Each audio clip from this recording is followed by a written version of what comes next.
From the tribe of the trolls to the empire of the elves, this video is purely for entertainment and does not infringe on copyrights or laws. The rights to the novel and image belong to the original author. We do not claim ownership. Don't like waiting and want to listen to this fanfic in full now? Subscribe to our Patreon, where you'll find the best fanfics. Chapter 51, Tribal Status and Target Selection. Since he had the idea of conquering the outside world, he had to understand the specific situation of the tribe now. He found the records submitted by the Statistics Committee, and after carefully reading them, he finally had a clearer and more intuitive understanding of the current situation of the tribe.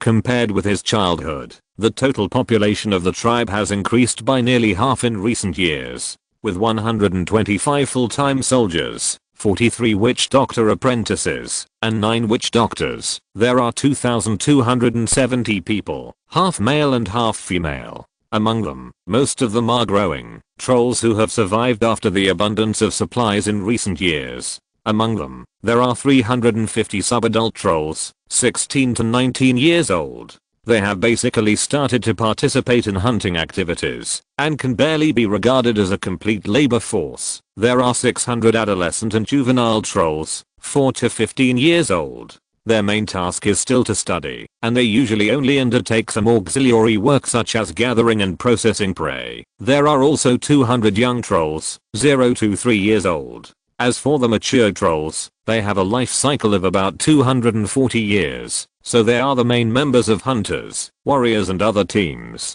In addition, there are 140 elderly trolls in the tribe. 250 of them still have some labor capacity, about 30 to 50 years of life left, and can be competent for some not too arduous production activities, and undertake tasks such as gathering together with the adolescent trolls. The remaining 10 are completely in the dying stage. 2 to 3 years of life left, and their body functions are not enough to support them to participate in any form of production activities. The eating, drinking, defecation and urination of so many trolls is undoubtedly a heavy burden, especially eating. Adult trolls are 2.8-3.1 meters tall and weigh about 800 to 900 kilograms. They eat once a day, 48 hours, and eat nearly 10 kilograms of various foods each time. Old trolls can only eat 1 kilogram per meal because their digestive system is gradually degenerating, but they have to eat at least 4 times a day. Subadult trolls with a preliminary complete digestive system also need to eat 6 kilograms twice a day. In addition, adolescent trolls also need to eat 3 to 5 kilograms in 3 to 5 times a day. Young trolls only need to drink milk every day, but lactating female trolls who are responsible for feeding need to consume 2 kilograms of food a day to produce milk. Dying trolls eat much less and can only digest less than 1 kilogram of food every day. In the troll's diet, various meats account for almost 3/4, and the other 1/4 is made up of various fruits, roots, and leaves collected. This means that the tribe needs to consume about 10 tons of meat and 3 tons of plant food every day. There are 480 days in a year, which means a total of about 4,800 tons of meat and 1,400 tons of plant food. This is undoubtedly a terrifying number. If it were 20 years ago, the tribe would not be able to afford such a large consumption. Nowadays, there are roughly 3 sources of food: hunting, gathering, and animal husbandry. Among them, gathering is a very old tradition and has always been the only source of plant food for the tribe. In the past, the elderly trolls who were still able to move had to run a long way every time to barely get enough fruit, which was very inefficient. But this situation has now changed a lot. The tribe spent several years sorting out a 300 meter by 300 meter open space nearby, about 90,000 square meters, 135 acres, and planted 4,000 fruit trees improved by witch doctors one after another. In modern times, an average of 1,000 apple trees occupy less than 20 acres. This is because the witch doctor's production capacity cannot keep up, otherwise more can be planted. The production capacity of these improved fruit trees is nearly 20 times higher than that of their wild counterparts, and they have been changed from 1 harvest a year to 3 harvests a year. The average annual yield of an apple can reach 200 kilograms. In modern times, an apple tree seems to produce about 50 kilograms a year. 4,000 trees, that is about 800 tons of annual output, meeting half of the tribe's needs. And these fruit trees are planted next to the tribe, so the collection work has become quick and efficient. The source of meat still depends mainly on hunting, and the scale of animal husbandry can only be a supplement for the time being. The large livestock raised by the tribe takes an average of about 1 year to grow to 500 kilograms, and after slaughtering, about 200 kilograms of meat can be obtained. This supply means that at least 50 heads must be killed every day to meet the tribe's total consumption, but there are only about 1,000 large livestock in total, and the number is far from enough for circulation. Therefore, the tribe's hunting teams will hunt in batches to meet most of the meat needs. But large livestock can produce milk, which can at least replace part of the meat consumption. In addition, there is another key element, the refrigerator tree, which is the important pillar for the tribe to support so many people. The tribe currently has 100 refrigerator trees, each of which can provide an effective volume of about 300 cubic meters. The functional area is 12 meters high, 5 meters long and 5 meters wide.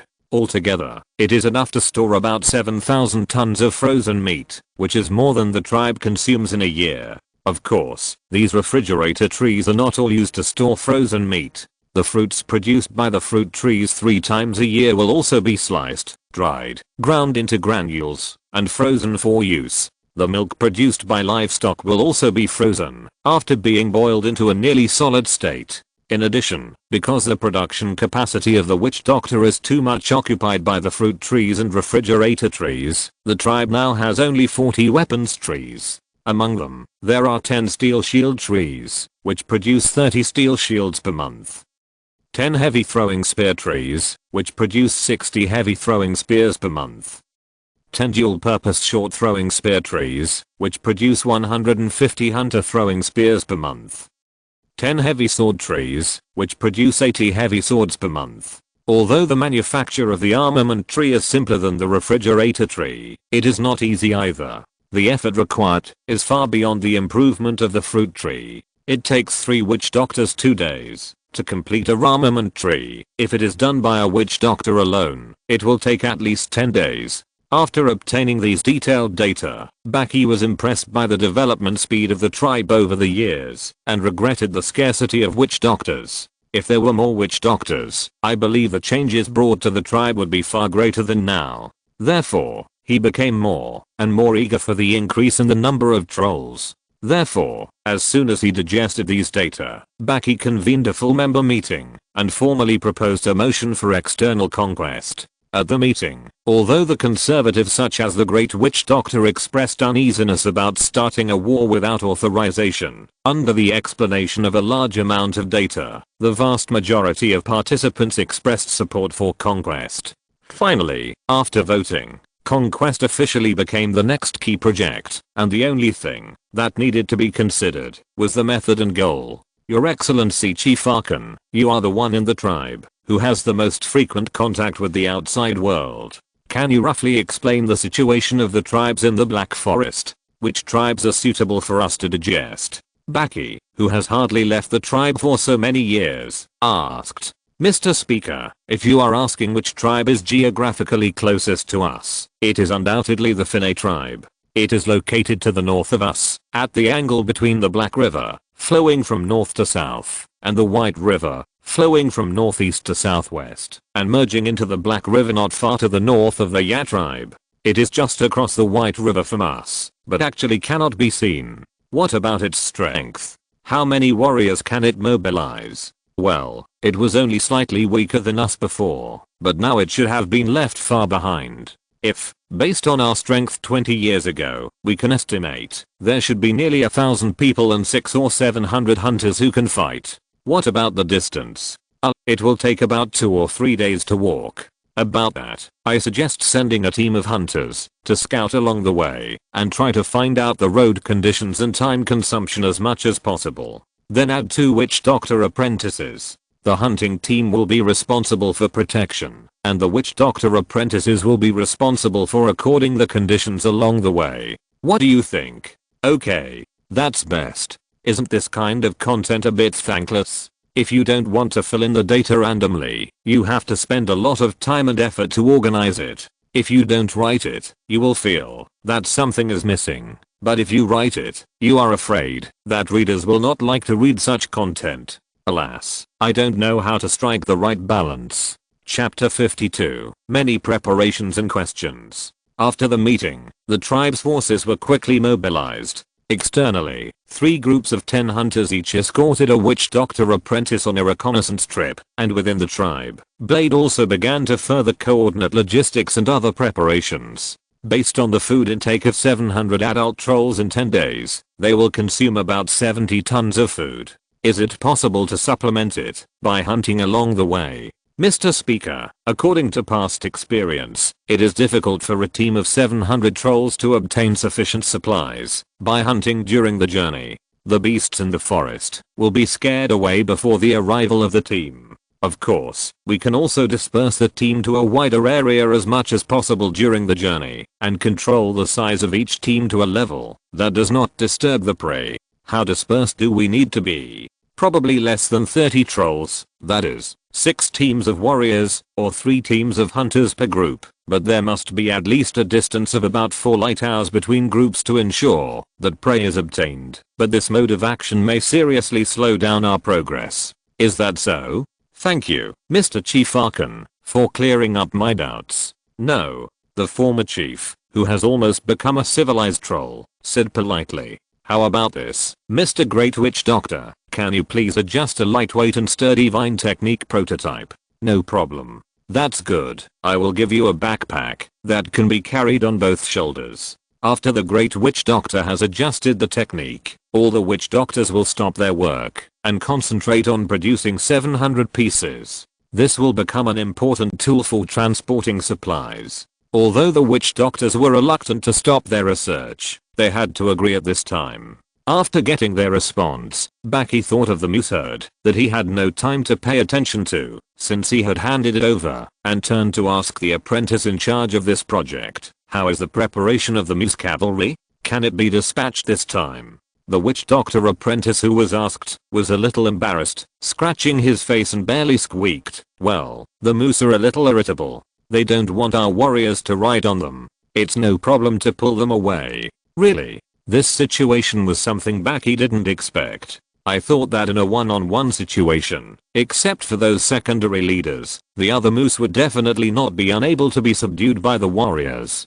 It should have been easy to get at least 20 cavalrymen, but something must have gone wrong. But at this moment, he had no time to make adjustments. Forget it. Let's not consider the cavalrymen for now. Let the moose be responsible for carrying the food first, and go with the main group this time. When you go back, try to add hanging rings on both sides of their bodies, to see how much they can carry. Understood. The witch doctor apprentice, who was not blamed, breathed a sigh of relief and responded firmly. By the way, when hanging the goods, you must consider the density of trees along the way, so as not to get stuck. Okay, we will pay attention. Okay, then you go first. After the troll went down, he discussed with other witch doctors and experienced hunters about the water and feeding intervals along the way. Then, they finalized the number of troops. Trolls are a terrible species, and even if the other side is just a primitive small tribe, it cannot be underestimated.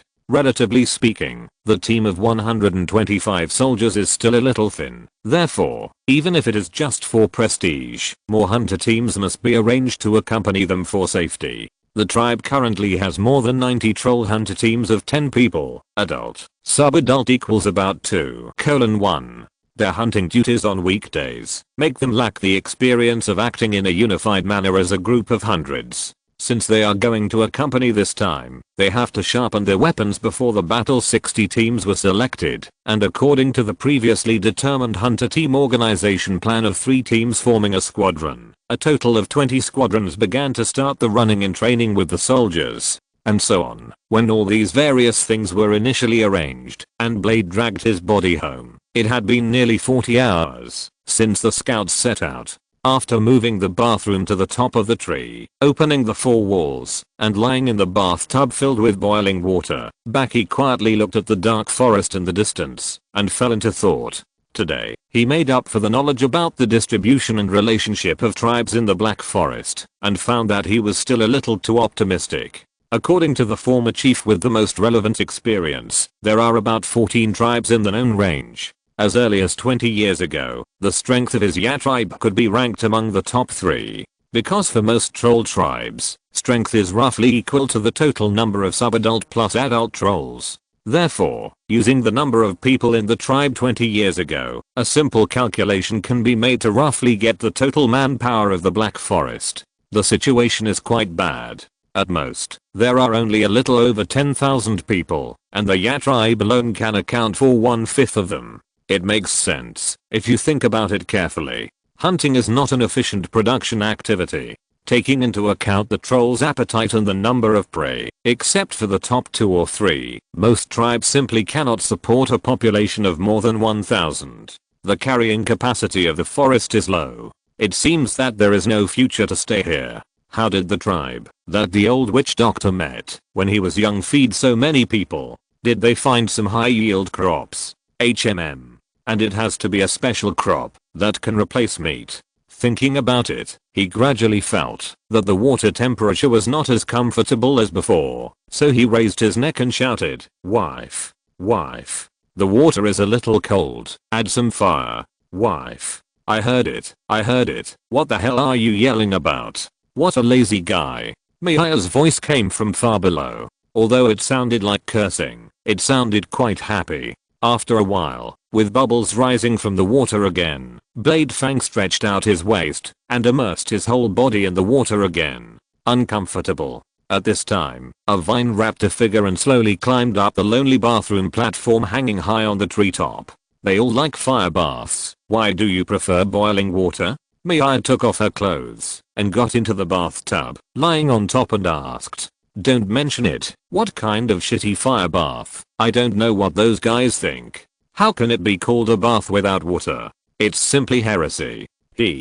Mia covered her mouth and chuckled, then quietly lay on the chest without saying anything. "What are you thinking about? Are you planning to go to the war yourself?" She turned her head and looked over, and back he could clearly feel the worry in her eyes. Yes. He was silent for a long time, but could only give such an answer. "Why? Aren't you a witch doctor?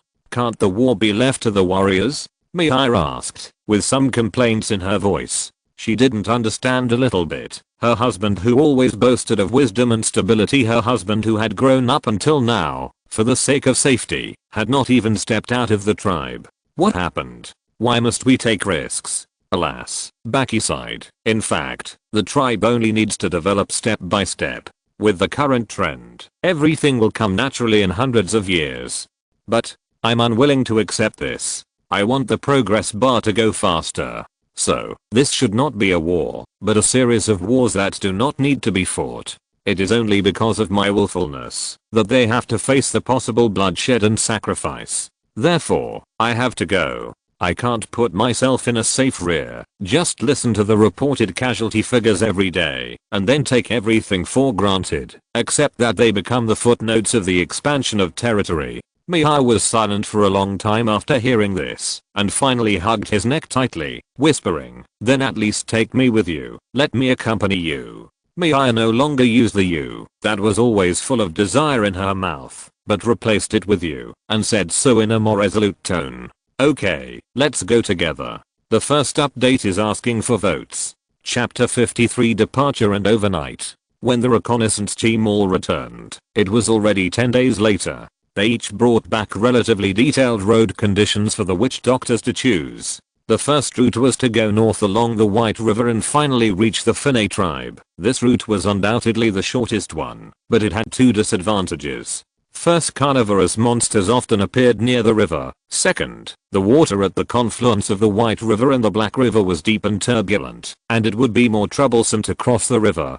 The second route was to cross the White River on the left next to the tribe, then go north along the river, and then cross the right at the upper reaches of the White River and return south. The advantage of this route was that it avoided the confluence of the two rivers, while being the second shortest, but it was necessary to cross the river twice, which was a bit troublesome, and the left bank of the river, like the right bank, was also a water source for beasts. The third route was to go east first and then turn north, passing through the forest all the way to the south bank of the Black River, crossing the river here and then turning northwest to Finney. The Black Forest along this route was the tribe's hunting ground, and the ferocious carnivorous monsters had already fled, but it was also the farthest route, and the road conditions of the Black Forest were not suitable for large troops to pass through, unlike the previous two routes, which had relatively flat river banks for marching. After several considerations, the Rune Council decided to combine the first and third routes. First going north along the east bank of the White River, then going east at the confluence of the two rivers to the Black River, where it was suitable for crossing, then crossing the river, and then turning northwest to Finney. Although this did not avoid the water source for the beasts were not fools after all, and it was impossible for them to move closer to the side when they saw a large group of trolls. Besides, the monsters that the trolls usually feared were generally solitary species, and if they really ran into them in this situation, they could be killed by numbers. After the route was determined, the army consisting of 125 combat soldiers, 20 hunter squadrons, and a total of 725 adult and sub-adult trolls, set off with their 80 tons of supplies, without weapons. In this campaign, Baki was appointed by the Rune Council as the military leader of the tribe, fully responsible for all matters related to the expedition. Meir and another young witch doctor Tuaya were appointed as witch doctors accompanying the army, responsible for assisting in the overall planning of food and grass, treating the wounded, and 15 other witch doctor apprentices followed. The remaining witch doctor stayed in the tribe, guarding the rear with the help of the government and the remaining hunting team. There were actually different opinions on the appointment of the military leader in the council, but the starting point was not lack of experience, but that he should not take risks. As for military experience, to be honest, no one has this at this stage. Baki, who designed the army and hunter team organization, and participated in the training plan, has become the most experienced troll. The sky has begun to darken, and the large team has been marching northward along the river bank for 4 days. In the team, each troll warrior once carried 160 kilograms of weight when he set out from the tribe, and today this number has become 120 kilograms, of which about 40 kilograms are food packed in wicker bags, and the rest are weapons, shields, etc. The weight of the hunter team has also been reduced from the initial 140 kilograms to about 100 kilograms. At this time, there are still about 80 kilograms of food in their backpacks, and the rest are relatively light weapons for the hunters. As for the moose that was originally planned to be brought, it was not brought with the team, because after calculation, it was found that when the supplies were distributed to all the trolls, the weight assigned to each person was not too exaggerated. Therefore, the moose baggage team plan that has not been verified in practice was abandoned, and it is planned to be used after the next test. This day, starting from 0000 hours when the sun rose, the troll team, which rested for half a light hour after every 5 light hours, has walked a total of 20 light hours. Even though they were strong, they finally began to show signs of fatigue. "Commander, we are almost here." Just at this moment, the hunter who turned back from the front reminded him. Baki looked at the state of the trolls, and then looked at the sky, and praised the witch doctor Tuaya for being so careful. After that, he raised his hand to signal the team to stop and prepare to find a campsite before nightfall. It might be a bit of a stretch to call it a campsite. The trolls with thick skin and flesh don't even need tents to shelter from the wind and rain. As long as there is a campfire to burn their feet, they are already very satisfied. Baki let go of the moose leader who had been embarrassed to ride all the way, and signaled him to find some food nearby, while he turned his attention to the affairs of the campsite. First, some hunters were dispersed to find the firewood prepared in advance by the front. Among the remaining trolls, some, under the instructions of the logistics staff, placed the baggage in squadrons. The other part, in groups, went to the river to fetch water. Soon after, the firewood was divided, and the bonfire was lit. After roughly understanding the terrain and environment nearby, the trolls were divided into 3 groups according to the rules of the previous few nights, ready to stand guard in batches. The resting trolls will share a fire as a team, and weapons will be placed as close to their reach as possible. With their height of nearly 3 meters, it is not easy to lie down completely in the forest, especially for those trolls who have to put their feet in the fire. The lucky ones can sleep comfortably with their giant shields. The unlucky ones can only curl up in the limited space or sleep against the tree trunks. Soon, large snoring sounds were heard in the forest. Commander-in-Chief, the news from the front, said that they have arrived at the Black River Ferry and are ready to cross the river after dawn. There should be 3 witch doctors accompanying them, including Baki, and everyone was supposed to go together. But before leaving, Baki changed his mind and ordered Tuaya to take a group of teams to set off first. They will be the front, acting as outposts for the main force at a distance of 1 day, collecting firewood and so on. What Yia came in to report at this moment was the news brought by the liaison soldier sent back by the front. We are finally here. It's been 4 days. You have worked so hard. Yes. But after crossing the river, we should still be 4 or 5 hours away from the Finne tribe. Okay, I see. How many members are there in the hunting team that delivered the message? How is the situation along the way? It is a complete hunting team. It is said that the beasts along the way have basically run away and they have not encountered any danger. Then we will rotate as usual. After resting for 8 hours, the original captain will lead the new team members to set off. Let them tell Tuaya that, after crossing the river, only a small group will be sent to the northwest for covert reconnaissance, and the majority will stay where they are and wait for us to arrive. Understood. After Yia left, Baki did not stay where he was. He and Mia had decided to guard half the night each, so they were ready to ride on the moose leader who had returned and go to the surrounding area of the camp. He greeted the patrol teams he met along the way and gradually came to the junction of the firelight and darkness. He did not dare to go too deep and only went forward another 50 meters. When his figure was completely submerged in the darkness, he turned on the night vision and began to patrol in an arc with the camp as the center. Second update, please vote and read.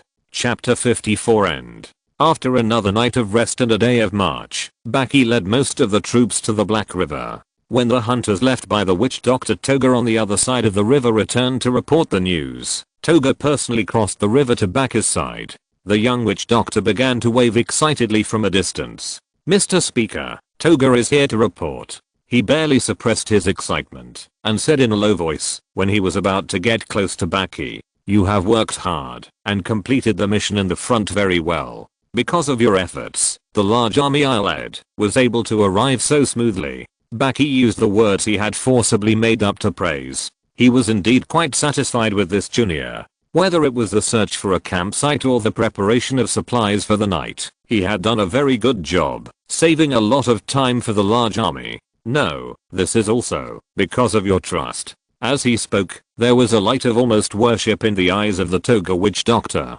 Although he was more rational than the common people, he was obviously also a senior supporter of Baki. Nodding encouragingly, Baki then asked, "How is it? Did the messenger arrive smoothly last night? Has the reconnaissance team been sent out?" "Yes, I received the news brought back by the hunter from you last night, but I waited until the sun rose today before sending out the scouts." "Well, it's okay, you did a good job. There are still some risks at night. So, how is the situation?" Since we were unable to get too close to the Finne tribe for observation, the intelligence is not very detailed. From the size and equipment of the hunting team that set out this morning, as well as several hunters we captured, we learned that they will be crushed by us both in terms of numbers and technology. The number of adult and subadult trolls should be less than 600. And the total number is about nearly 1,000. In terms of equipment, almost all of them are short spears with wooden poles and bone blades. The attack power depends on the source of the bones, like this one. Take a look. As he said, he took out a nearly 30cm long spearhead with a gleaming metallic luster from his arms and handed it to Baki. "Good fellow, if you don't know, you'd be the assassin." Although Baki complained in his heart, he didn't take any precautions. He just took it and observed it carefully. The spearhead was a sharp arc blade. Although it was mostly metallic in color, it was definitely made of bone. His fingers were tough and tried to scratch the curved edges on both sides, as well as the sharp protrusion on the top due to technical limitations. As a result, although it failed to break the epidermis directly, it was enough to cause damage if it was supplemented by the power of the troll. It's really good, but it can't break the steel and wood shield. What about the shaft? What's the material? It's just some common wood. The steel and wood heavy swords in the hands of the warriors can easily cut it off. It's not very reliable. If that's all, then the contest at the warrior level is basically nothing to worry about. But what about the witch doctor? TSK, have you seen the witch doctor? I'm very sorry. No. It's okay. It's not your fault.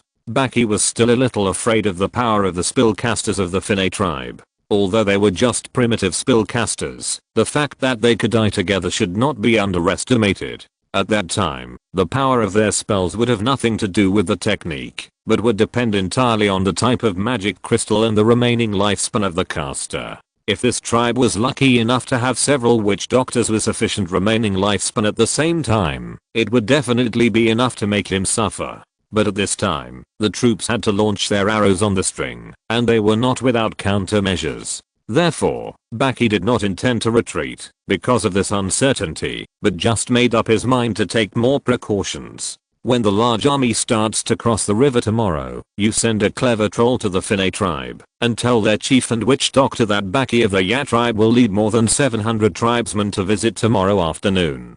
Doesn't this give them time to prepare? Tuaya asked bluntly in confusion. That's right, we need to give them time to prepare. With our strength, there is no need and we should not launch a surprise attack in this confrontation. What we want is to conquer rather than kill. The best option is to crush them head on. Point, you are right. After another round of communication and encouragement, Baki finished defining the precautionary tasks for the front troops when the main force crosses the river tomorrow, and asked Tuaya to return to the other side of the river first. The night passed quickly, and when the day was dawn, all the trolls had already arrived at the crossing point with their baggage. The runoff of the Black River is not large. Only at the section where it meets the White River, a deep and turbulent area is formed under the joint action of both sides. The section where the trolls are going to cross the river today is less than 2.5 meters deep, and the river flow is also quite gentle. As long as the trolls put the baggage on their heads to ensure that the food does not get wet, they can step on the river and forcefully swim across. Indeed, even though Baki chose a rather conservative plan to cross the river in order to preserve the baggage as much as possible, it took less than 2 light hours to complete the crossing of the river for all members. On the north bank, after 5 days and 5 nights of marching, more than 600 trolls finally successfully joined forces with the front troops. The two teams hugged each other and celebrated as if they had not seen each other for years. Baki ignored this group of fools and just ordered the squadron leaders to assemble the team in time. Then, he and Tuaya, who had not seen him for a night, and his wife who had accompanied him all the way began to prepare for the follow-up matters.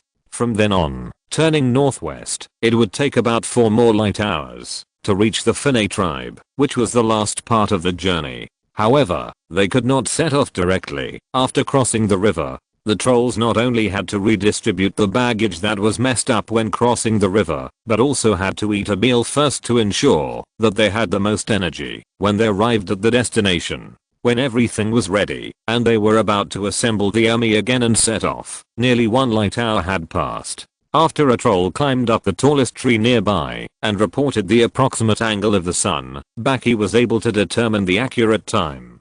3 o'clock in the morning. Let's set off. When we are 1 light hour away from the Finne tribe, we will take a final rest. Understood. Understood. After receiving the order, the formal or temporary squadron leaders quickly went to their respective temporary bases and officially set off after a little tidying up.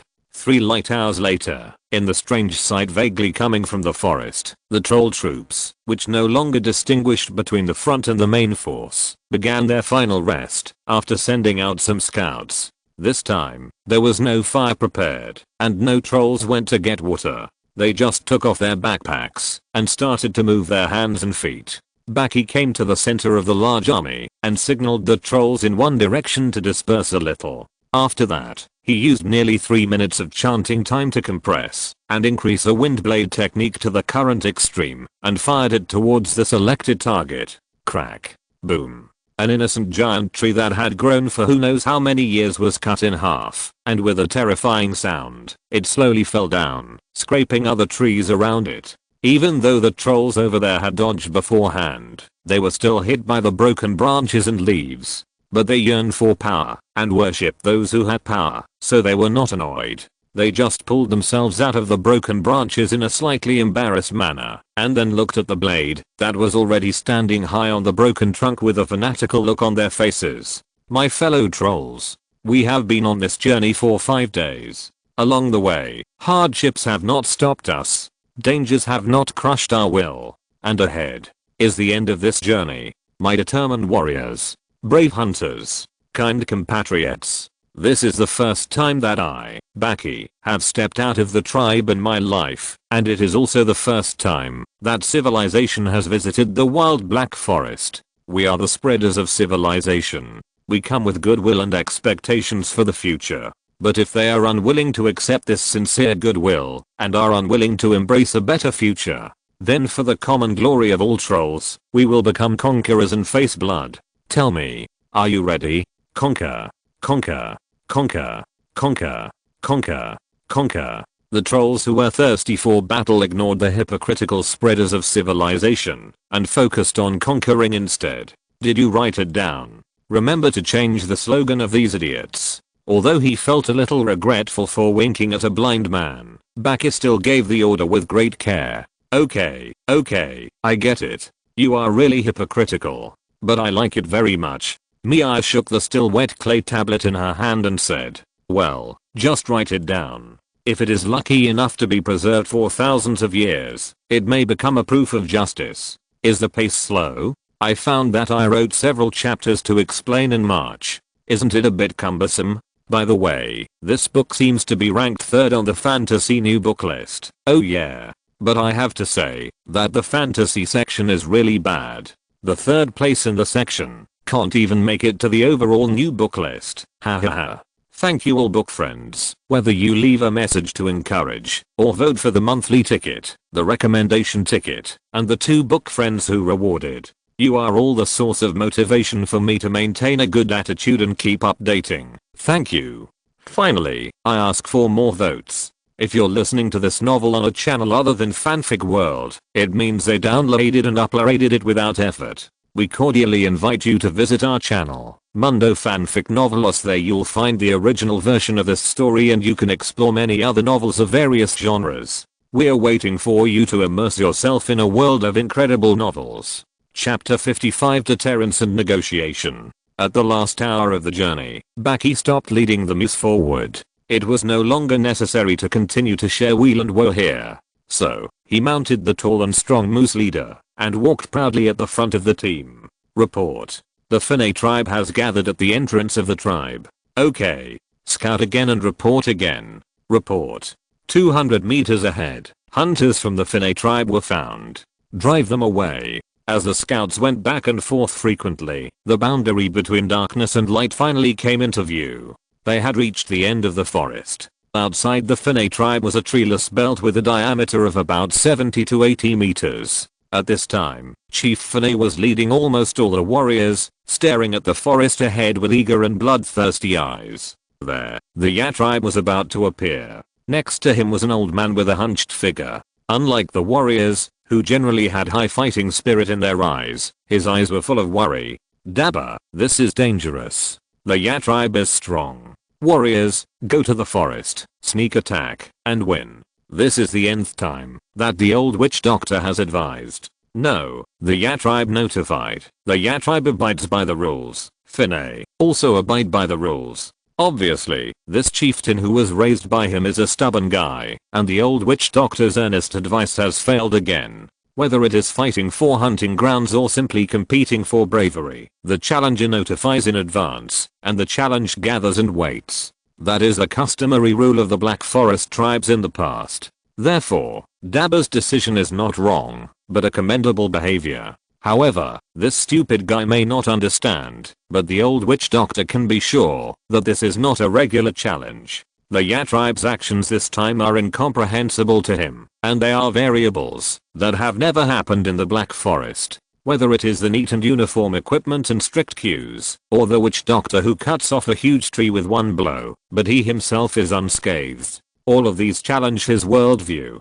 Don't they need to hunt? With so many strong trolls dispatched at the same time, what should the children and elders of the tribe eat? How did they solve the problem of food along the way? These questions could not even be fully expressed by his unsystematic troll language. They could only form a chaotic thought, which lay in the mind of the old witch doctor for a long time. In the eyes of many people who were either eager to fight, worried, or impatient, at the end of the treeless belt in front, where light and darkness met, the outline of a huge figure gradually emerged from the shadows of the shadowy trees. As it walked slowly forward, the sunlight at 8 o'clock in the morning passed through the sparse trees at the edge of the forest from the east, forming a series of tilted beams of light. Hitting the figure, under the beams of light, the ferocious face, the strong body, and the monster with a pair of huge horns on its head, successively shook off the shackles of darkness. It was a troll, appearing in the eyes of more than 600 people of the Finne tribe in an unprecedented form. Just a moment later, more faces emerged from the darkness behind the leading troll. A group of trolls who seemed even more bloodthirsty and fanatical than the warriors of the Finne tribe moved forward silently in a strange silence. As time passed, more and more troll warriors emerged from the gaps between the trees on the arc that was 100 meters wide in front of them. Finally, they formed a queue and gathered together, standing quietly in the open space between the tribe and the forest. What came to their faces was a deep sense of beauty. The beauty of the night and the beauty of the army that the Finne tribe had never seen before instantly conquered their senses in the brief first contact. The once very quiet scene made Baki very satisfied. In order to make the appearance scene preempt the trolls, he had just spent a lot of effort to arrange it.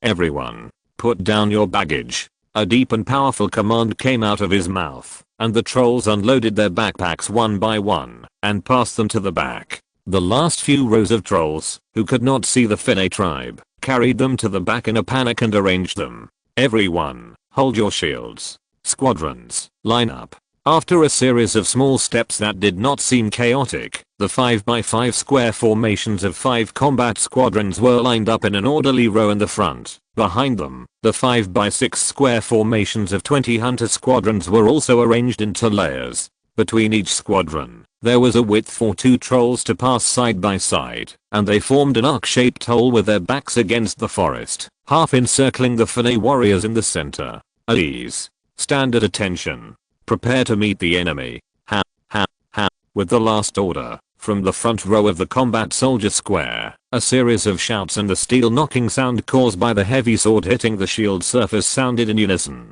Following closely, the hunter squadrons also shouted in unison. The voices of more than 700 trolls seemed to form a terrifying momentum, crushing in all directions. However, there was no enemy coming in front of them, so there was no way to talk about facing the enemy. Riding on the back of the moose leader, Baki raised his right hand and clenched it into a fist, and the shouting behind him gradually faded away. I finished pretending so much, and we should be able to have a good talk next. Thinking of this, Baki gently pulled the reins, tapped his heels slightly on the belly of his mount, and led the moose leader to walk forward slowly. Behind him were the 2 official witch doctors, Tuaya and Miaya. They always kept a diagonal distance of about 20 meters from Baki, and looked at the old witch doctor opposite with obscure eyes, muttering to themselves for a while. On the other side, the confidence on the faces of the chiefs and warriors of the Nephi tribe had long since disappeared, but the trolls were not weak species after all.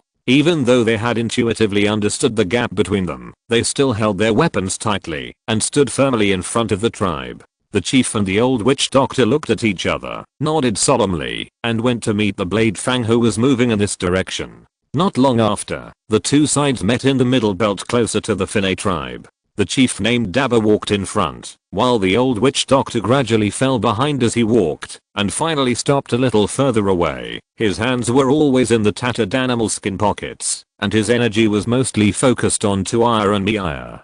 Before, a troll reported the news that the tree was cut by light, and these 2 people looked like witch doctors, but he didn't expect that there would be 2 of them at once. What has a Ya tribe become? A similar thought appeared in his heart again. Ya tribe, Baki, where are you coming from? Dabba's voice, barely maintaining his momentum, came from not far away, and the old witch doctor couldn't help but listen attentively. His sight turned back to Baki, Chief Finney's way of speaking, and those obsolete words made the scenes of the former tribe and the face of the old witch doctor emerge from his mind. But soon, they disappeared because of the current focus. Jumping off the back of the moose, Baki restrained his briefly divergent thoughts, stared at the chief of Finney tribe and the witch doctor who was a little further away, and said slowly, "Ya tribe, full Ya tribe trolls, strong, Finney and Ya tribe together, also full, also strong, together." The second update is here, give some votes. Chapter 56 Negotiation Challenge. Together? What do you mean? Dabba seemed to not understand very well, and asked in confusion. The language of the Ya tribe, under the influence of Baki, has almost deviated from its original appearance. Even when he first introduced Chinese, he retained some of the tribe's original words, but after so many years of subtle influence and the influence of the troll's admiration for strength, those words were replaced by Chinese synonyms that Baki inadvertently said. Fortunately, the original troll language was simple enough, and Baki thought carefully, and the conversation did not become a chicken and a duck. Ya tribe, Finney tribe, change 1. Strong, strong. Baki nodded affirmatively. Full, full. Those trolls. Baki pointed to the neat queue not far behind him and replied, the tribe, there are, as many as 3. Dabba's eyes lit up slightly, as if he was a little moved. Those Baki pointed to the 2 witch doctors who were accompanying him, stretched out his hand, and drew 9 fingers and continued, there are so many. Now, the old witch doctor who had been listening to the conversation here changed his face immediately after hearing this. Dabba also began to struggle. On one hand, it was the livelihood of the people in the tribe, and on the other hand, it was his own status. Dabba, come here. The old witch doctor behind him called out, and nodded to Baki, as if to express his apology. Dabba was not as polite as the old witch doctor. After hearing the voice, he did not think much, and turned around and walked over. Seeing this, the old witch doctor smiled apologetically at Baki again, and then began to mutter to Dabba. Together, good. Dabba, who was still hesitating, became anxious after being persuaded by the witch doctor. For this position, he killed the old chief in several challenges one after another, and only then did he succeed in sitting here today. If they merged like this, the tribesmen would be able to eat well, become stronger, and perhaps live a better life. But what about him? Be an ordinary troll? How can he mate first? How can he eat the best food?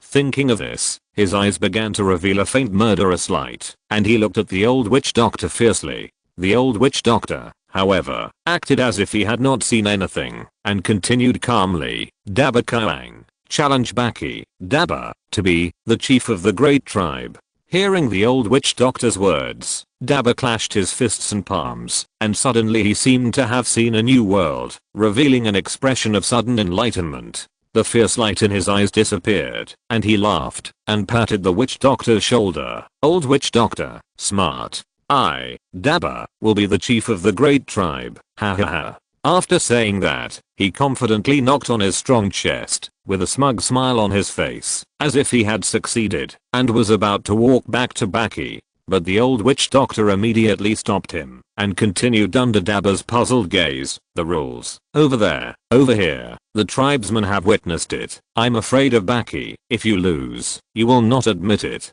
Okay, the rules, okay. Dabba, who had never considered that he would lose, obviously agreed with the old witch doctor's words and immediately agreed. On the other side, Baki, who was not too far away, of course also heard the conversation between the two. He looked at the old witch doctor with a question mark on his face, trying to figure out what the old man was thinking. As soon as he looked at him, he happened to meet the old man's eyes, which seemed to be a little meaningful. As expected, he is a guy who can break through the limit with his talent alone.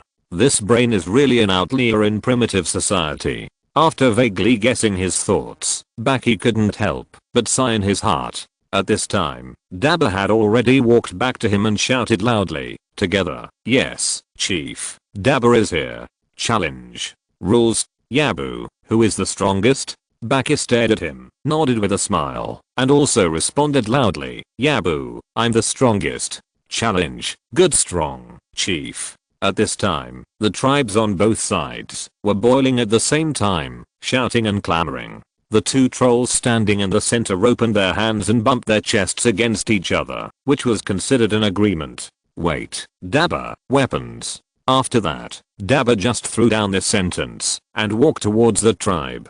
Baki came here empty-handed, but he did not intend to go back to get weapons. He just asked Mia to make a round shield and a big sword with vines on the spot. The versatile vine technique is a versatile field that every witch doctor will not miss, and Mia naturally did not mention it. It didn't take long for her to make a shield and sword according to Baki's habits under the shocked gaze of the old witch doctor of the Finne tribe.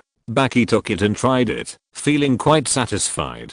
The weight, toughness, and sharpness are quite good. Although it is not as good as steel and wood that have been hammered 1,000 times, it is enough to deal with it. Not long after, Dabba also came with his bone blade spear. When he noticed the weapon in his opponent's hand, he showed obvious envy. Seeing this, Baki was not stingy and asked Mia to make him a spear based on the style in Dabba's hand. In addition, he also gave him a round shield with the same specifications as his own. This is not because he insists on fairness. If that were the case, he would not have secretly cast giant strength and wind on himself just now. He just wanted Mia to show more of the magic of the new system in front of the old witch doctor of the Finne tribe. Judging from the old witch doctor's expression, the effect seems to be quite good. Taking the weapon from Mia again, Baki handed it to Dabba, who was already waiting impatiently. Dabba, weapons, no, this. Dabba uses it. Dabba took it in surprise, shook it, and tried to wave it a few times, and found that it was indeed a good thing. He immediately threw away the rags in his hand and said excitedly, good. Weapons, good. Baki, good too. Good trolls. Dabba, Baki, good. Let's eat meat together. Haha, let's eat meat together. Fight first. Baki held the shield in his left hand to block and pulled the sword in his right hand to his waist, making a starting posture. On the opposite side, Dabba, who had also retreated to a suitable position, also raised his shield in his left hand and held the spear in his right hand and made a cautious preparation posture. These two strongest trolls among the 1,800 trolls at the scene entered a stalemate under the gaze of the tribes of both sides. Except for a few weirdos such as Mia, most trolls have strong spinal muscles and very exaggerated latissimus dorsi muscles, which makes their upper bodies look a little bent forward, and the two who are facing each other are undoubtedly the best among the trolls. As they bend their waists to accumulate strength, their bodies suddenly become more exaggerated. The left foot stepped forward, and the right foot followed horizontally. The two sides slowly closed the distance between each other, and the sword and spear began to intersect tentatively. Dabba held the spear in reverse above his head, with the spearheads of both sides opened on the left and right blades. He sometimes stabbed backwards, sometimes stabbed forward, and occasionally cut left and right, and the attacks were like a continuous stream. The two sides always fought to prevent stabbing but not cutting. Scratches of varying depths quickly appeared, and they quickly scabbed and healed themselves. Only the bloodstains left on the body surface could vaguely prove the intensity of the test. Dabba was not a patient guy. After several unsuccessful attempts, he suddenly started, and his left hand pushed forward, trying to break the defense of the blade with a shield strike. When the rattan shield intersected, the sound was not as loud as the steel and wooden shield, and it was even a bit pleasant. With a slight sound, the blade took a step back, turned sideways and stabbed forward with a big sword, trying to take advantage of the opponent's gap to cause damage. But the spearhead stabbing straight down from the upper side forced him to give up this plan and he dodged immediately. In the end, the spear tip aimed at his head only scratched his face, leaving a wound deep enough to see the bone, but it healed at an extremely fast speed, and was quickly retracted. At this time, Baki had already discovered the gap in skills between the two sides. If they only talked about combat experience and skills, he had to admit that Dabba was stronger. So, he stopped being pretentious and decided to use the power that was blessed to defeat the opponent and overwhelm the opponent directly. Everyone, if you think the book is good, just vote for it. I accept monthly tickets and recommendation tickets.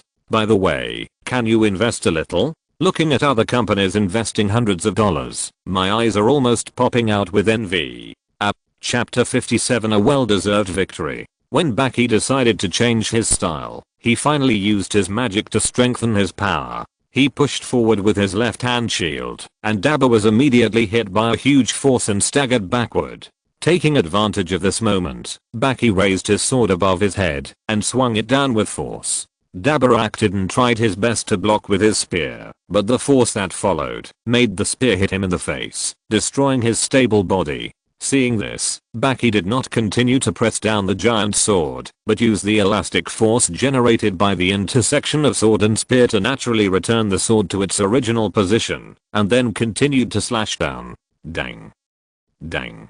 Dang. The slashes were heavier than the last, causing Dabba's body to retreat backward involuntarily. During this process, his movements became more and more deformed, and more of his mental energy was consumed in seemingly endless blocking. Gradually, he had no energy left to think about other things. Baki would not miss such an opportunity. He switched his weight between his left and right feet, and took advantage of the retreat created by Dabba's effort to block, and rammed forward with his shoulder, knocking Dabba so hard that he could no longer maintain his weight, and flew backward several meters. Bang! The chieftain of the Finne tribe fell heavily to the ground with a dazed look in his eyes. When he came to his senses, his opponent had already put his sword against his eye sockets. Trolls have several weaknesses that are not considered weaknesses, namely organs, heart, and brain. If these weaknesses are ranked by severity, then organ damage will be ranked third. When the internal organs are severely damaged, even if the wound will heal in a short time, but the blood that flows out, when it is damaged, will accumulate in the chest and abdominal cavity, and cannot be discharged, because it has nowhere to go. Depending on the amount of blood gushing out, there will be different degrees of squeezing of organs and destruction of body balance, thus affecting the troll's strength. In this case, usually the only way is to create another wound, to drain the blood out of the body in time. Next, the heart can be ranked second. When it is severely injured, its powerful self-healing ability will continue to work, but after losing the blood pump, the injured part will also fall into a vicious cycle of low self-healing efficiency. Hemorrhage, continued reduction in self-healing efficiency due to insufficient nutrient supply. If it is not rescued in time, or is extremely seriously damaged, the troll will inevitably face death. Although the difficulty of treating the above two types of injuries fluctuates depending on the severity, there are always ways to save them. But the brain, which is at the top of the danger list, is a little different. For the brain, it seems that any damage will become irreversible damage. The consequences are mild dementia and severe death. And these three weaknesses are the reason why the trolls defend against stabbing, but not against slashing when fighting. Returning to the present, when the sword was stuck in the eyeball, Dabba had completely lost. He let go of the hand that was still holding the weapon in a somewhat dejected manner, closed his eyes, and waited for death to come. This made Baki feel a little admiration. If he were in a different position, he would not be able to do what Dabba did, leaving his life and death to the decision of the winner. Even if it was a bit embarrassing, he had to escape from the state of being pointed at by the sword. Thinking of this, Baki, who had no intention of killing the opponent, just kicked away the opponent's weapon, and retracted the sword, and took the initiative to reach out, and pull up the opponent, who was waiting to die. Chief Finne. No, it should be Chief Hera. After he stood up, he looked at Baki in disbelief, with relief and a slight sense of shame in his eyes. Dabba wondered if Baki looked down on him, otherwise why didn't he kill him? Moreover, the more he thought about it, the angrier he became. Soon, the sense of shame overwhelmed the luck of surviving. His eyes turned red from anger and congestion, and his sense of honor made him resist picking up the weapon and pointing it at the winner. Dabba, not weak. Dabba, very strong. You kill Dabba. Ah, this, shouldn't it be the script of first being appreciated by the opponent, and then after some consolation, making him loyal to the tribe from then on? The expected scene did not happen, which made Baki a little embarrassed. Ben was a little angry, thinking that he was ungrateful, but looking at the other party's angry expression, because of the humiliation, Baki understood his thinking circuit. Walking forward and patting Dabba's shoulder, Baki made his eyes as sincere as possible, and said half truthfully, Dabba, a warrior is strong. If a warrior dies, Baki is heartbroken, and will not kill him.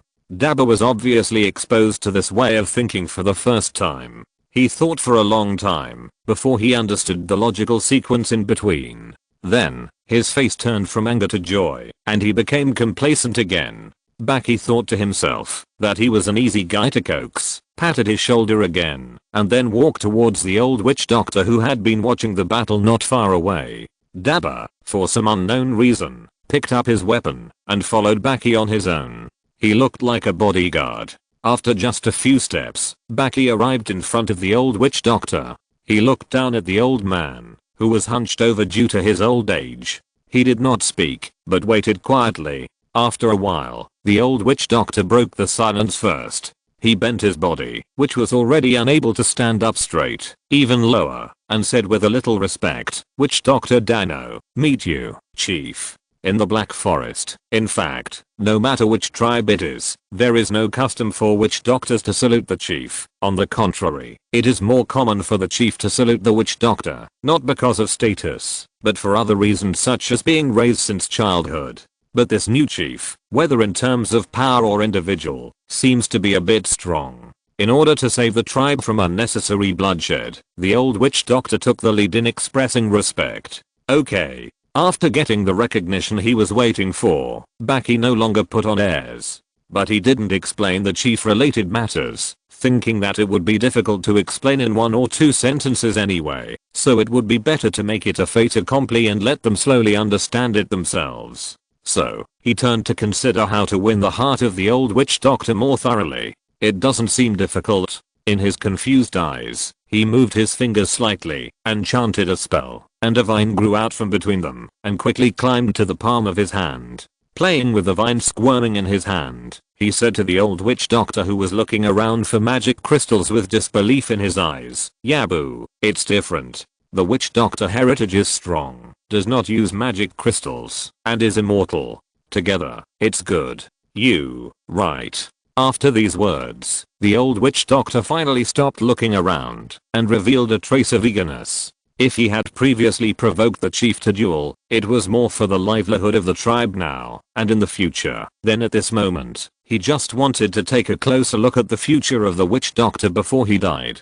After achieving his goal, Baki asked if there were other witch doctors in the Finne tribe and received a positive answer. There was indeed a young witch doctor in the tribe, and in order not to completely break the inheritance, he had previously hidden under the instructions of the chief and the old witch doctor. Now that the merger is a foregone conclusion, there is naturally no need to hide. Soon, another troll dressed as a witch doctor was called out. His name was Darren. His specific age could not be seen, but he could only be judged from his physique, that he was in his prime. After a simple mutual acquaintance, the topic inevitably slid into the issue of merger. The merger of the 2 tribes is naturally not a simple matter. How to merge, whether to relocate, the allocation of hunting grounds, food sources, etc., all require Baki to make a decision.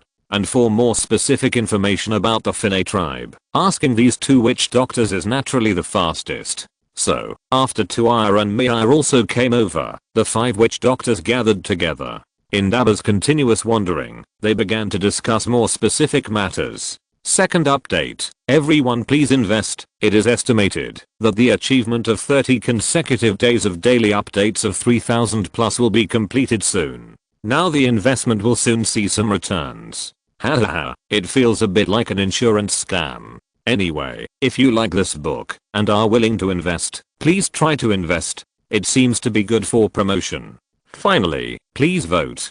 Chapter 58, Merger. Baki first ordered the warriors and hunters who had been waiting in line outside the tribe to come closer and took out some of the food from the baggage to distribute to the trolls of the Finne tribe who were no longer vigilant. This batch of food was basically pancakes made of dried fruit crumbs, minced meat, and a lot of fat. They had been traveling with the army for 6 days. Although they were not spoiled at this time, their preservation was already in danger. Since these Finne trolls were notified of the Ya tribe's visit in the morning, they had no time to hunt normally. They had been on high alert since early in the morning and were still hungry at this moment. Now giving some of it to these tribesmen would not only avoid waste before it was completely spoiled, but also win over a wave of trolls. So why not? In addition, he estimated that the group of trolls from the Ya tribe would have to stay here for several days. During this period, the food left by the Finne tribe would not be able to be supplied at all, so they had to do it themselves.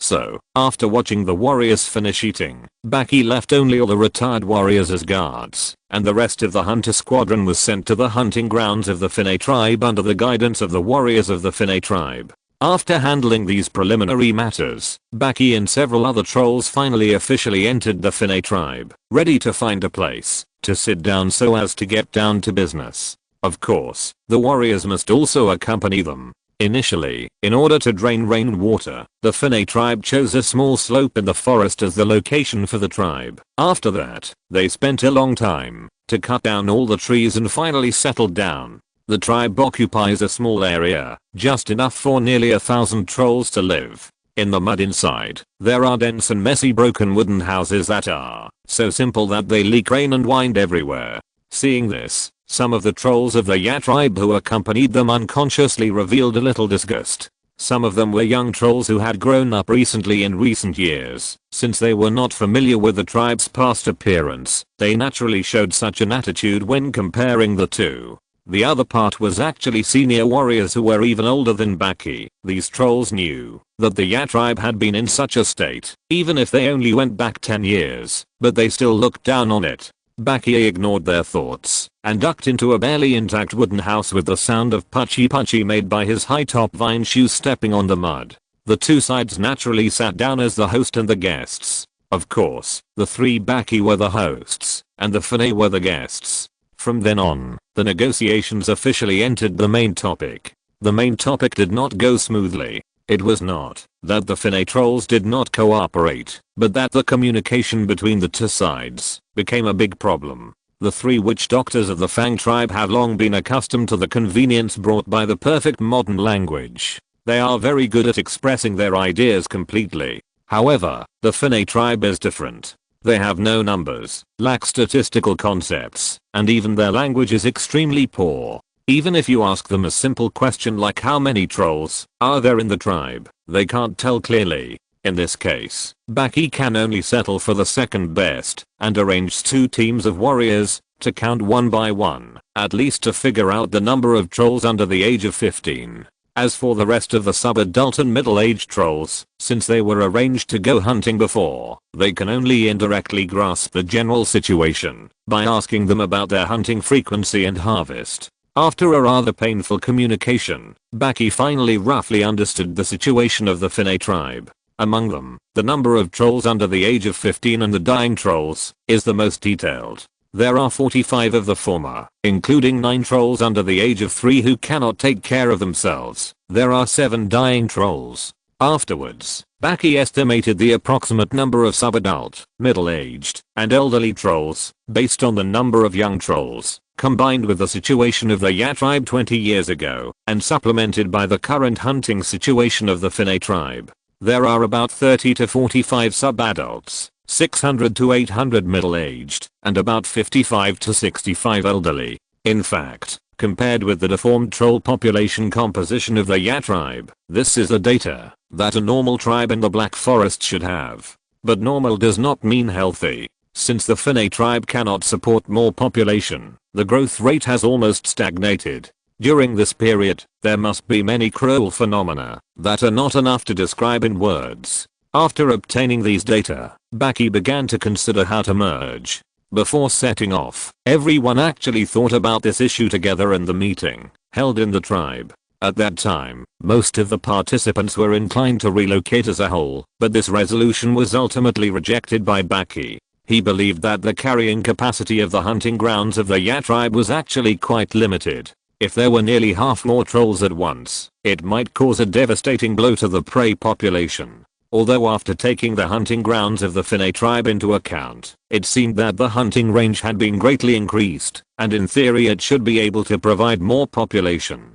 But in fact, since the hunting grounds of the Finne tribe were too far away from the Ya tribe, the prey harvest could not be simply calculated by adding up the areas. A larger hunting ground also meant more distance. Starting from the Ya tribe, it might even take several nights to reach the new hunting ground. During this period, all kinds of efficiency and safety issues had to be carefully considered. Therefore, constrained by these factors, Baki decided to take away only the troll children under the age of 15 at one time, and the rest of the trolls were rotated at a rate of 1/3 or 1/4 of the population every month, turning this place into a hunting team station with only middle-aged and sub-adult trolls. In addition to hunting in the hunting grounds of the Finne tribe, these hunting teams also have to regularly transport the necessary rations and some prey other than the reserve for unexpected events back to the headquarters during the monthly rotation to ensure that the headquarters can have more adequate food supply capacity. To this end, Baki brought more than 20 refrigerator tree species that have been debugged and will later look for a suitable site to plant them to serve as a storage icehouse. And this, if nothing unexpected happens, will also be a unified arrangement for the trolls of the other tribes in the Black Forest. After informing the 2 witch doctors present in the Finne tribe of this decision, it was a foregone conclusion and they did not object too strongly. So, Baki began to concentrate on promoting the growth of refrigerator trees in the center of the tribe, while Miaya and Tuaya began to plant as many debugged fruit tree species as possible in the open space outside the tribe. This will become their main work during this period of time before the hunting team collects all the food needed for the return journey. It is much easier to plant these debugged tree species than to plant one from scratch. With the help of the warriors, Baki first cleared a large open space in the center of the tribe and planted the refrigerator tree species in order at a suitable distance.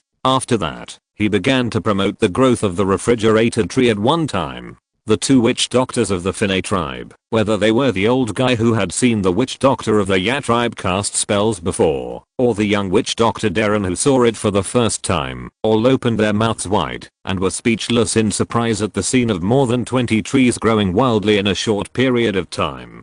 Don't Baki wanted to say don't be envious, you will be like this in the future.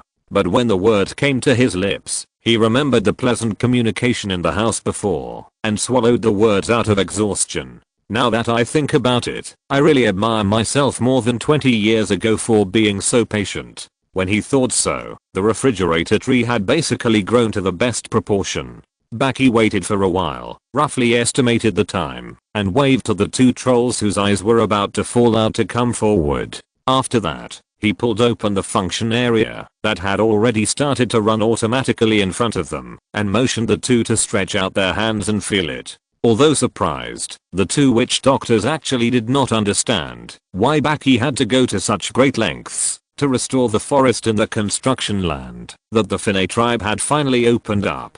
Seeing Baki waving his hand, they looked at each other, but could only do as he said. But soon, they felt a clear difference in the perception of their hands. In their entire lives, except for a few cases such as water, air, the abdomen of prey, and blood, they had almost never felt the change of temperature, and they had no corresponding concept at all. Naturally, they could not understand that this was a change brought about by temperature. Therefore, facing the sudden coldness of the body, the 2 witch doctors felt deeply confused. The first update is here. Book friends, can you tell me what the appropriate ratio should be between the birth rate of newborns and the total number of adult individuals? In this chapter, I first determined the number of newborns, and then based on the ratio of the number to the year, I worked out the number of trolls at each stage. But in the end, I felt that there shouldn't be only 9 babies under 3 years old for more than 700 adult trolls. I was so worried that I could only set many cruel things happened in the middle to fool around. Chapter 59 The Unlucky and the Lucky. The preparation of food for the return trip lasted for several days. During this period, Baki also planned to arrange a witch doctor to work with the witch doctor of the Finne tribe to sort out the heritage of the tribe in addition to planting fruit trees. The process was basically the same as the work Baki did when he was an apprentice. In the stuttering explanation of the witch doctor of the Finne tribe, he understood the meaning of their abstract pictures, and then converted the unsystematic content into the text of the Baki tribe, and found suitable clay to make clay tablets to record it. Finally, he had to follow these original Finne records, and teach the 2 witch doctors the new language and new text step by step. It can be foreseen that this will be a job that will last for quite a while, and it is estimated that it will take a long time here. Tuaya, who was assigned to the job, almost agreed to it with a sad face. However, He found a lot of valuable things during the sorting, such as the terrain and topography nearby. The most important of them was the traces of another troll tribe recorded in the heritage of the Finne tribe. After receiving the report from Tauga, Baki carefully inquired about the relevant information and learned that it was a small tribe located further upstream of the White River, much weaker than Finne, and about 5 days' journey from here. This news put Baki in a dilemma, not knowing whether to return as planned or go north again. After considering both sides, he finally decided to go north again, otherwise he would have to go back and forth one more time, wasting a lot of food. In this way, after some leaders changed their minds on a whim, the ordinary trolls who worked hard hunting outside had a lot more work to do. Fortunately, these trolls didn't have a concept of labor law and were very obedient and took on all the responsibilities. This time, Baki didn't plan to bring all the trolls he brought with him. In addition to all the soldiers, only a small number of hunters would go with him. In this way, although the journey was much longer than the previous one, the daily consumption was much less. Moreover, due to the previous lessons, the troops would only carry 7 days of food, about 23 tons, out of the 10 days of food, and the rest would be solved on the spot as they did in Finne. Soon, after several days of hard work by the 2 troll hunters, who totaled nearly 1,500, the 23 tons of food other than rations were finally collected. Start the stove, light the fire, chop the meat and fruits into stuffing, add them to the fat that has been boiled into a paste and stir, so that the fat is evenly distributed everywhere. After that, pour them into square meat patties of the same size as much as possible, and only roughly shape them at room temperature, and then stuff them all into the freezer and freeze them quickly overnight. On the second day, the 325 trolls assigned to the second expedition mission neatly stacked these frozen meat patties into vine backpacks and happily set out on the journey again with their weapons. As a leader who makes random decisions, Baki still has some conscience, so he naturally leads his wife to the battle. Before leaving, he ignored Tauga's expression of "I want to go too," patted his shoulder, and said "I'll leave it to you." Then, he left. Still walking along the river, Baki looked at the White River flowing quietly not far away. His eyes turned, and he had some new ideas. Next to him was Maya, who was looking for an excuse to report military intelligence, to get close to her husband, and relieve her loneliness by the subtle contact of her body. These days, because of the bad rules set by Baki, that no mating during the march, these two have actually been very hard to endure. Thanks to the buffer in the Finne tribe before, otherwise they might have been suffocated. Of course, the warriors and hunters also had a good buffer in the Finne tribe. The powerful strength of the Fang tribe made the individuals in these groups become taller and stronger in the eyes of the outside trolls. Whether it was the male or female trolls of the Finne tribe, as long as the male and female trolls in the Fang tribe's army waved, they were willing to have a friendly communication. "What are you thinking about?" Mihai asked, pretending to care about this question, and took the opportunity to get closer. Baki, who was obsessed with national affairs, obviously didn't notice his wife's little thoughts at this time, and responded to her question very seriously. "You see, although the White River has a large amount of water, the Black Forest area it flows through is generally flat, so although it is wide and deep, it is not very turbulent." Yeah. Does this mean that, if we can find something that can float on the water, such as wood, and connect them together, to make them large enough to carry several trolls, then on the way back, can we just ride them downstream? Yeah. Right. Rivers are faster than walking anyway, and it can save a lot of time. With his wife's approval, Baki was obviously more excited, and he showed off more. Anyway, there are not many other things in the Black Forest, but there are many trees. We can just cut more wood and find some vines to tie it up. If we are worried that it is not strong enough, then we will work harder and make some tough magic vines. HMM. Mihaya's voice was a little strange and hurried. Although Baki was a little concerned, why was the road getting more and more crowded? Besides, his arms seemed to be tied tighter, but he was obsessed with showing off his knowledge, so he thought that Maya wanted to hear more clearly, and continued to talk. At this time, the moose leader who had been following him seemed to be unable to bear it. He walked a few steps quickly to the side of the two people, and walked in a place where he could just block the view of the large group on the right. Mia, who saw this scene with her peripheral vision, turned her eyes and became more bold. Let me tell you, once this idea is feasible, it will not only reduce the burden of this return trip, even the Finne tribe and the Noman tribe that is destined to be conquered will become a hunting team's base, and it will be easier to transport food to the headquarters. Looking at other tribes, there are several that seem to be on the Black River in the other direction, and we will just deal with them next time.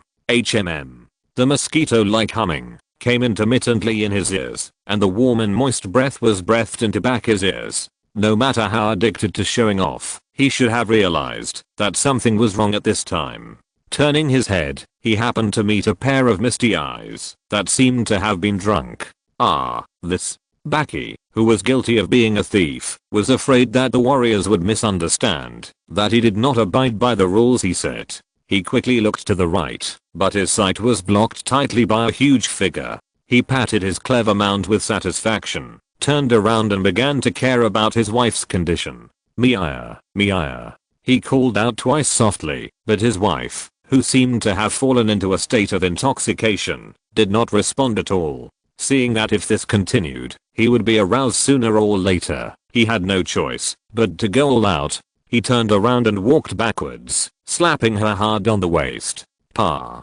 The loud sound spread far away, attracting the large army marching not far away. Sir Witch Doctor, what happened? It's okay, it's okay.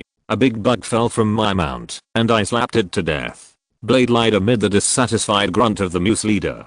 Oh, then you should be careful. His attention returned to Mia again. After the slap just now, she naturally woke up. At this time, she was rubbing the part that was slapped, and complained angrily, "Who told you to make such a broken rule? What's wrong with mating? Why can't it be allowed? No, no, keep your voice down. Okay, just curse a few words. It's not allowed here. I made the rules and you can't do this. Don't dig me, you stupid male. I'm going to stay away from you now, and don't touch me again, if you have the guts." After cursing in a low voice, the rejected Mia turned around and left angrily. In the unclear gazes of the trolls, she stomped heavily on the ground and followed at the end of the team with a sullen look. Thank you to the book friends who rewarded and voted for monthly tickets and recommendation tickets. Very inspiring. Chapter 60 Norman and the Raft. The Noman tribe was a small tribe with just 300 trolls, and the total number of available soldiers was no more than 150. When Baki arrived with 325 trolls in formation, he simply showed off his muscles and recaptured the area without any surprise. Afterwards, he assigned some hunters to follow the local trolls to hunt and collect the food they needed. As for the usual tasks of counting the population and sorting out the inheritance, they were handed over to Mia, who had been coaxed on the night of arrival. He himself, holding his somewhat sore waist, pulled the warriors to cut wood. Originally, Baki wanted to try the canoe first, which felt relatively easier. But after the experiment, he found that it was really just feeling simpler. First of all, the trolls were too big, and it was not easy to find suitable wood. Secondly, hollowing out the center of the wood to create a space that could accommodate the trolls was also a big job. After several attempts, he decisively gave up this unrealistic idea and turned his attention to the raft. First, he arranged for the hunters to cut down the trunks of various trees and put them into the water one by one to compare the specific gravity of different materials and water. After several comparisons, he picked out one of the most buoyant trees and began to arrange manpower for large-scale mining. During the mining period, Baki himself was not idle and used magic to create vines for binding. Since the vines to be used this time did not need to be modified to the extent that they were used to bind the moose leader, the overall manufacturing efficiency was quite good. It only took half a day to get hundreds of thumb-thick and more than 1 meter long guys. Baki estimated that it was enough, so he returned to the Noman tribe and began to plant the few refrigerator tree species. Afterwards, he turned to help Mia sort out their inheritance. Almost a day passed, and the hunters who were assigned to cut wood finally picked up enough trunks with the help of the magic apprentices who accompanied the army. When it was night, Baki arranged for all the members to take turns sleeping. No matter whether it was the Ya tribe trolls or the Noman tribe trolls, 1/3 of the labor force was always maintained to make the raft under his guidance. although it was called guidance. In fact, he was a human into lives, and this was his first time to get started, so he encountered many problems. The weight of a mature troll is between 800 to 900 kilograms, and the weapons and baggage he carried with him can also weigh nearly 100 kilograms. In this way, the load-bearing capacity of the raft must be at least more than 1 ton to be safe. The weight and volume of the wood, the load and buoyancy, and the amount of flat space it can provide are intertwined. After several failures, it was finally successful. The initially finalized raft is a crossover structure with 2 layers in horizontal and vertical directions. Each raft not only ensures sufficient buoyancy, but also allows the trolls to lie down and leave a certain amount of baggage space. After finalization, it is a stability test during travel. First, 2 long vines were prepared, one connecting the raft to the shore, and the other tied to the waist of the troll who was acting as an experimenter. The selected troll was quite frightened at this time, patrolling in front of the raft without moving forward. He saw that the seniors who had fallen down before were in a miserable state. Not far behind him, several trolls who were responsible for holding the middle section of the vine kept making fun of this trembling partner and kept urging him to get up quickly. Baki was also quite helpless about this. He just discovered that middle-aged trolls are generally prone to sinking in water. The water depth of the Black River was not deep enough before, and they crossed by stepping on the riverbed, so they did not discover this in time. When taking a boiling water bath at home, the water depth of the bathtub was even less likely to let him notice this problem in time. But the White River was different. The water depth at the riverbank alone exceeded the height of the trolls. Except for a few sections of the river, it was almost impossible to step on the riverbed. Fortunately, he was cautious enough to tie vines on the experimenters at the beginning, otherwise it would be difficult to rescue those people just now. The only casualty of the expedition was from drowning. If such news was spread to later generations, they would probably laugh to death. In fact, Baki wanted to do this experiment himself, but on second thought, he felt that this was a test they had to go through. Otherwise, how could they use the river water to march quickly in the future? So, he only gave verbal encouragement. Fortunately, trolls are social animals with a strong sense of shame, and they are not lacking in courage. The experimenter, after all, couldn't resist the jokes of his companions, closed his eyes, and jumped onto the raft with a certain height difference from the riverbank. Seeing this, his companions stopped laughing, and when they saw him standing firmly and climbing steadily by grabbing the gaps between the wood, they directly let go of the vines in their hands. The raft, which had lost its restraint, began to move slowly diagonally towards the center of the river and along the water flow. The vines that had been piled up in the middle of the river were now being pulled by the raft and spreading in circles over the river. Gradually, the raft was moving faster and faster. Baki discovered that its speed had even exceeded the speed of the river itself. This surprised and delighted him. He had thought that he could only keep pace with the water flow, but he did not expect to have such a reward. While he was happy, he was also confused. How could this broken raft, which had neither sails nor oars, exceed the speed of the river? At this moment, 2 slightly elastic tightening sounds came from his ears. He turned around and found that the raft had flowed to the limit of the vines. The 2 vines tied to the same tree at the other end were now stretched tight in the air and vibrated continuously. Baki looked at the raft from a distance. It had flowed about 50 meters away and found that it was floating there well, with no signs of capsizing or sinking. After arranging the hunters waiting by the vines to pull back the vines and release them again, the raft still floated steadily in the water. After repeating this several times, "Well, pull it back, that's about it." After telling the apprentices that this part of the experiment could be ended, he said to the apprentices beside him, "That's it for now, you can start the formal production. As for future improvements, you young people will be left to you. In addition, the materials used are still a little over the standard.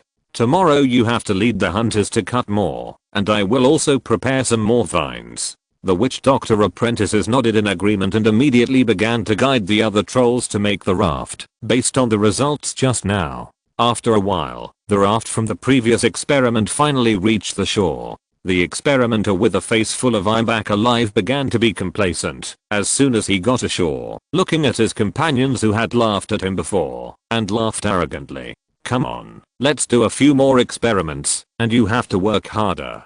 Baki's words made him change his face again, and he jumped back to the raft with a bitter face. But this time, the experimenter had obviously overcome his fear. At least he could sit on his buttocks. Baki nodded with satisfaction, showing an expression of a teachable child.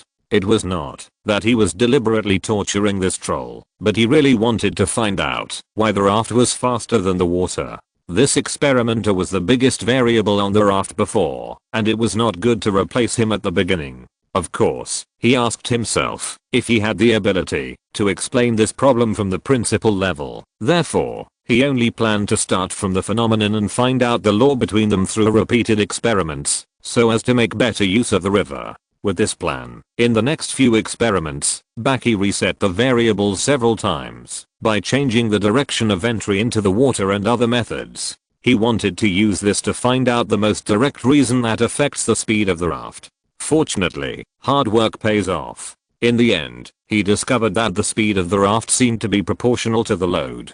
After confirming this, the direction of subsequent experiments was finally clear. In the subsequent repeated experiments, he gradually figured out the balance between safety and speed, so that he could replan the load of each raft. After a few more days, food, rafts and other things were prepared one after another, and the group of trolls were about to embark on the return journey.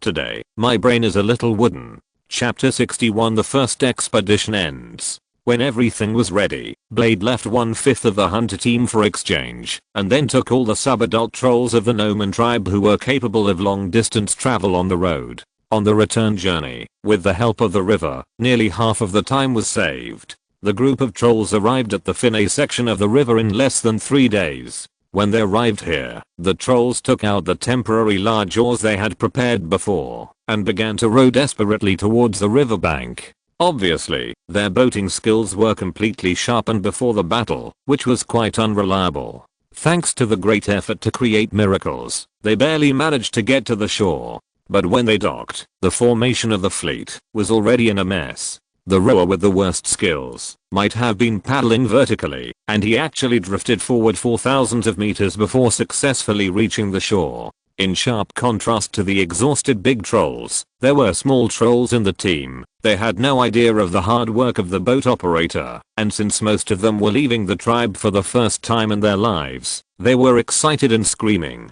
After landing, the trolls dragged the raft with one hand and picked up their weapons with the other hand. Some of them who were assigned the task of taking care of the children conveniently put the half-grown small trolls under their arms and strode towards the direction where Baki had landed before. After a good chaos, the team was finally able to reunite under the curious gaze of the remaining team that had heard the news and the trolls of Finney. After counting, Baki found that there were no missing members, so he breathed a sigh of relief and led the trolls to Finney under the sight of many onlookers. Maya naturally followed him with the 2 children.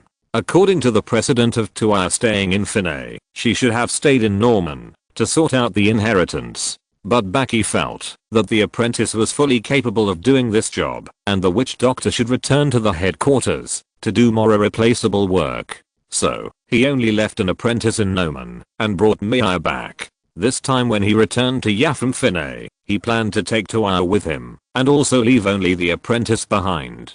He even planned to make a proposal when he returned and further establish the apprentice's staying at the hunting point as a fixed system. As for how much of this was out of public interest and how much was out of selfishness because he didn't want Maya to be too far away from him, it is unknown. Anyway, Maya has been very happy these days because of her husband's decision. During the time they were away, the hunters who stayed in the Finney area had already stored some food. Baki planned to take this opportunity to bring back the part of the food left behind, just to test the feasibility of transporting food by river. Therefore, the shipbuilding movement that had been carried out in Noman before was launched again in Finney, and after several days of high-intensity labor, another batch of rafts were made. Before leaving, a decision had to be made on who would stay and who would go. the 125 accompanying soldiers must be taken away. Among the remaining 600 hunters, 60 Ya tribe trolls had been exchanged in the Noman area before, which replaced 1/5 of the blood of the Noman trolls in one fell swoop, and they would continue to be replaced in stages in the future. He also planned to follow the same process for the members of the original Finay tribe, leaving 150 Ya tribes and exchanging 150 Finay. As for how often to rotate in the future and how many to rotate each time, these two specific issues should be decided after returning to the tribe. After setting the rules and drawing lots to determine the 5 hunter squadrons to stay, he arranged for the trolls to dig out the frozen meat, take a new batch of children, and embark on the journey home with the fleet mixed with trolls from the 3 tribes. The return journey took only 2 days. When they arrived at the section of the White River that flows through Yabu, the right bank was already full of trolls from their hometown who had received the news. From a distance, the Yabu trolls saw the raft team going down the river. At first, they didn't think it was strange, but as more and more rafts came into view and finally occupied almost all the river channels in sight, the spectacular scenery that seemed to have no end at a glance immediately shocked all the trolls. But they knew that this was the power of their own tribe, and it was another miracle brought by the witch doctor Baki, so they were boiling with excitement. The trolls on the shore followed the rafts and kept cheering, giving Baki and all his companions the same treatment as heroes. On the river, the Ya tribe trolls were naturally proud as usual, even though not long ago, there were still some landlubbers who dared not stand up on the raft, but now they were so proud that they stood up and walked towards the river bank in the bumps, posing in various postures that they thought could best highlight their bravery. Being too proud always brings sorrow. With several plops and plops, several trolls who moved too much were flipped off the raft in the bumps they made. Fortunately, they all had vines tied around their waists, and the other end was tied to their respective rafts. Once they entered the water, it would be almost impossible for these guys to float on their own, so they avoided the terrible fate of being drowned. But their misfortune was obviously more than that.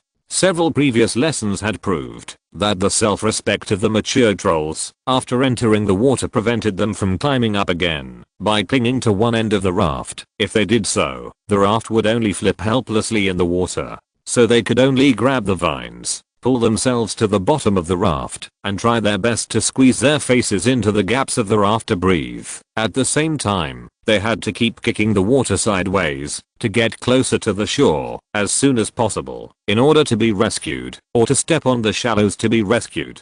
Otherwise, Blade Fang, who was also a mature troll and couldn't float, might not be able to save them. Where they could drift to in the end depended on luck. Fortunately, the nearby area was not a strange river basin where trolls rarely went, but right next to the Fang tribe.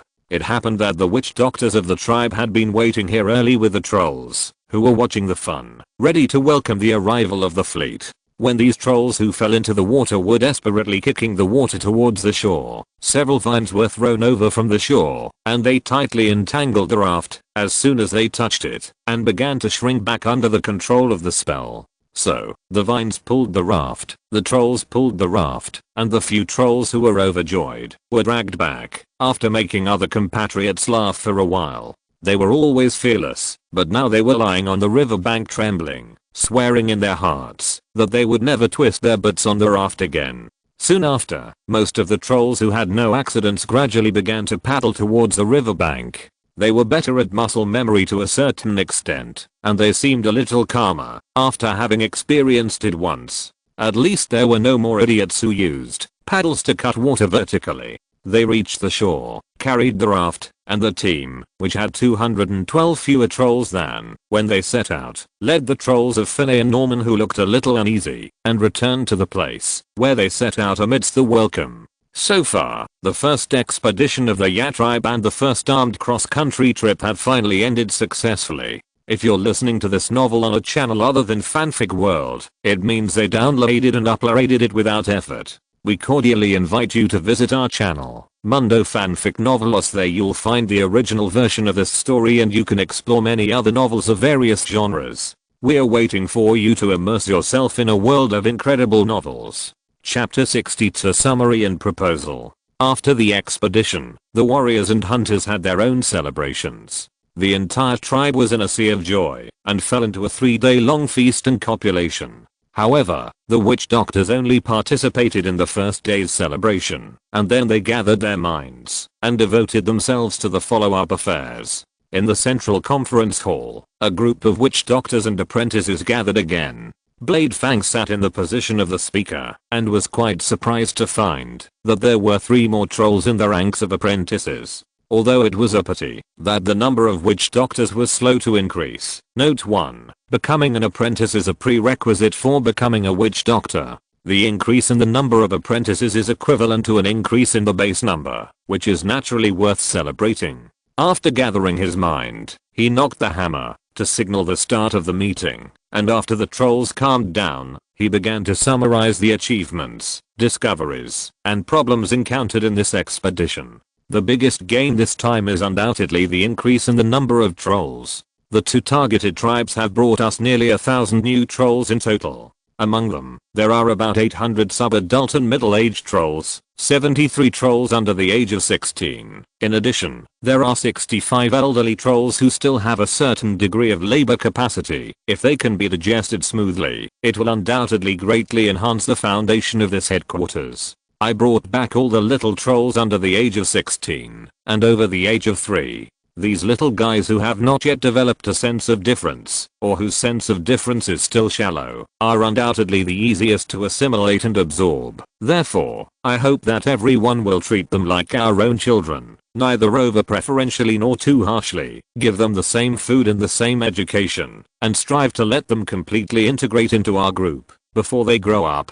Unfortunately, breastfeeding children are too fragile to be taken on long journeys. They and their mothers can only stay in the original tribe for the time being and receive supplies from there. When they are over 3 years old and their bodies are a little stronger, they will be brought back for education. As for the arrangements for trolls above sub-adult age, it will be as we agreed before departure. All members of the 3 tribes, namely, the Ya tribe, the former Finay tribe, and the former Noman tribe, will be disbanded into hunting teams, and will be rotated between the headquarters and new hunting spots on schedule. In addition, the use of water routes on the return journey has greatly improved our food transportation capacity, so that we don't have the embarrassing situation of eating half and transporting half. Therefore, when discussing the rotation cycle of each hunting team, everyone should take this into consideration and find the most efficient plan. But safety issues must also be considered. The little guys under 15 years old seem to be better, at least they can float and swim, but once they reach the sub-adult stage, they will almost sink when they encounter water. Although they can sink to the bottom of the river and walk, if they exceed the limit of holding their breath and still cannot reach the shallows, they can only wait to die. That's basically the situation. Do you have any questions? Mr. Speaker, why are there so few little trolls in the 2 tribes? This is very different from the situation in our tribe, asked a witch doctor apprentice who obviously had not experienced hard times. Well, I also had doubts about this, but Mia has been paying attention to this issue, and she has just achieved some results recently, so let her solve your doubts. Then I'll trouble witch doctor Mia. Since the content of the speech had nothing to do with formal meetings, but was more like an academic explanation, Mia just nodded and spoke at her seat. In previous studies, we found that the gestation period of female trolls is 3 years, not 1 year as we initially thought. The initial misunderstanding was because in the first 2 years of the 3-year pregnancy, the female trolls would hardly show any changes in their physical signs. Note 2. Therefore, the tribes that failed to realize this, including us in the past, would only determine that the female trolls were pregnant and begin to reduce their labor intensity when their bellies began to grow in the 3rd year. Therefore, in the 2 years of pregnancy before this, almost all tribes allowed them to continue high-intensity hunting activities due to lack of cognition. Indeed, the first 2 years of pregnancy did not cause any hindrance to the female troll's athletic ability. They could run and fight just like before. But through my observations, I found that this no hindrance is only for the pregnant body, but it is very dangerous to the fetus in the belly. The danger comes from our instincts. Once it determines that the outside world is unsafe or the mother is hungry, it will prioritize ensuring our own survival. Once the body makes this judgment, the fetus in the belly will be considered a burden, thus interrupting the supply of nutrition. This directly leads to the death of the fetus, and it is broken down into nutrients and fed back to the body. In other words, the main reason for the low fertility rate is the failure to accurately recognize the specific length of pregnancy and provide a stable environment. And the reason why we have so many more newborns and thizzes, because the exact length of pregnancy has been determined before. Although we have always lacked an accurate understanding of the instability of the fetus in the first 2 years, it is only because of the abundance of food that the labor intensity of pregnant female trolls has been passively and unconsciously reduced, which has led to the current situation in the tribe.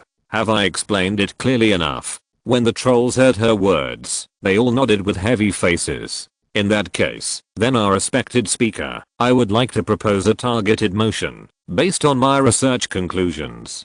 Please allow me to do so. Habits become second nature. Now, almost every time the female troll speaks honorifics, it always arouses some special thoughts in Baki.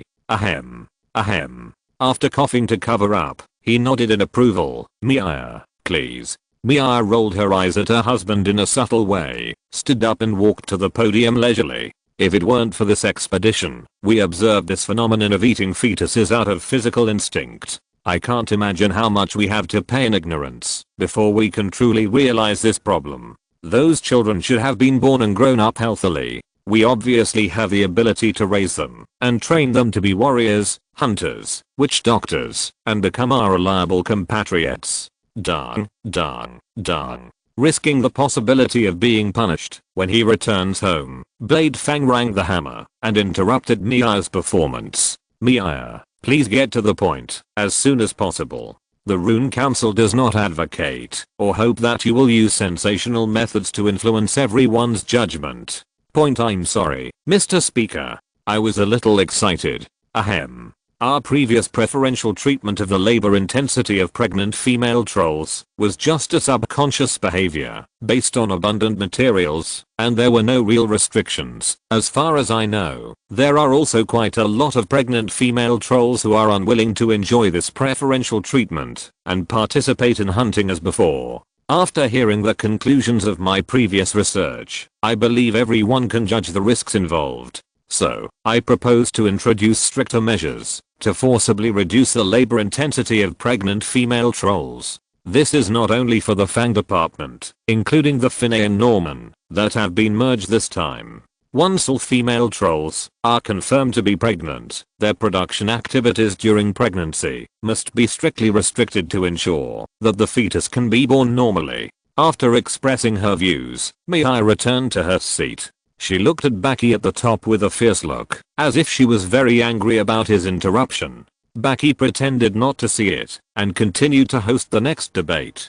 To be honest, there was nothing to debate. After confirming the correctness of Mia's observation, everyone's views were almost the same, only occasionally there were some differences in thinking. For example, the chief witch doctor proposed 3 years of pregnancy, 3 years of breastfeeding, a total of 6 years of pregnant female trolls are not fully capable of working, which is a burden to the hunting station. In this case, we might as well take them all back and take care of them by the headquarters. His supplement was recognized by all witch doctors and became the final conclusion, which was passed in the vote. Note 1. The 3 witch doctors of Finay and Noman are old witch doctors without a system. They need to use the meditation method of the Ya department to transform and promote from old witch doctor to witch doctor apprentice to witch doctor before they can become recognized new witch doctors. However, since these 3 are trolls who can break through in primitive environments, their talents are stronger than most new age apprentices who can only break through meditation. These apprentices could not become witch doctors by talent in the old times, so the time they stay in the apprentice level will be relatively short. Note 2. The ineffective eggs, failed to be fertilized, of female trolls, will be digested and absorbed by the body again, so there will be no menstrual bleeding and other phenomena. Therefore, it is not possible to judge whether a woman is pregnant by missing menstruation. Chapter 63 Reckless Hunting Team. In the forest southeast of Finney, a hunting team composed of 3 original trolls encountered a monster that could spray acid during hunting. In the sudden encounter, although the hunting team did not lose members, one of the trolls was injured because he failed to avoid the acid splash in time. He was frightened because his self-healing ability failed, and his wounds did not heal for a long time. In the end, it was the captain who was smart and helped the injured to cut off a large piece of meat from the affected area so that he regained his self-healing ability. In the process, some overly smart captains realized that this was a rare monster that was quite valuable to the tribe, so they decided to continue chasing it regardless of the danger. So, a group of trolls did not follow the rule of it is best to return at night. If you can't return in time, find a safe place to light a fire and rest, and chased the monster in front of them for a long distance at night. Shia, we are too far away, it's dangerous. A hunter who also came from the Fang tribe advised. It's okay. The witch doctor said that the monster is a good thing. We will take its magic crystal. It doesn't matter if it's dangerous. We are strong. Since Shia, the captain, made such a decision, the other 2 trolls from the Fang tribe in the team would naturally not insist on going back. The 7 trolls who originally belonged to Finney and Norman did not have the confidence to raise objections for the time being. Along the way, they did not fight the monster head on, but just continuously threw short spears from the back to harass it. The not so smart monster always ran away quickly in the face of such harassment. The trolls, after remembering the direction of its escape, picked up the weapons they threw along the way and tracked it in groups at a moderate speed. Whenever the monster stopped to rest, they would always have a few members arrive in time and drive it away again. From the beginning to the end, they never gave it a moment to rest. However, the strength of the monster was not comparable to that of ordinary prey. After several days and nights of pursuit, the monster did not fall at their feet as weak as they had expected. Instead, it fled all the way to the Black River and crossed the river directly. Shia, who had done nothing, was so angry when he saw the monster on the other side of the river resting.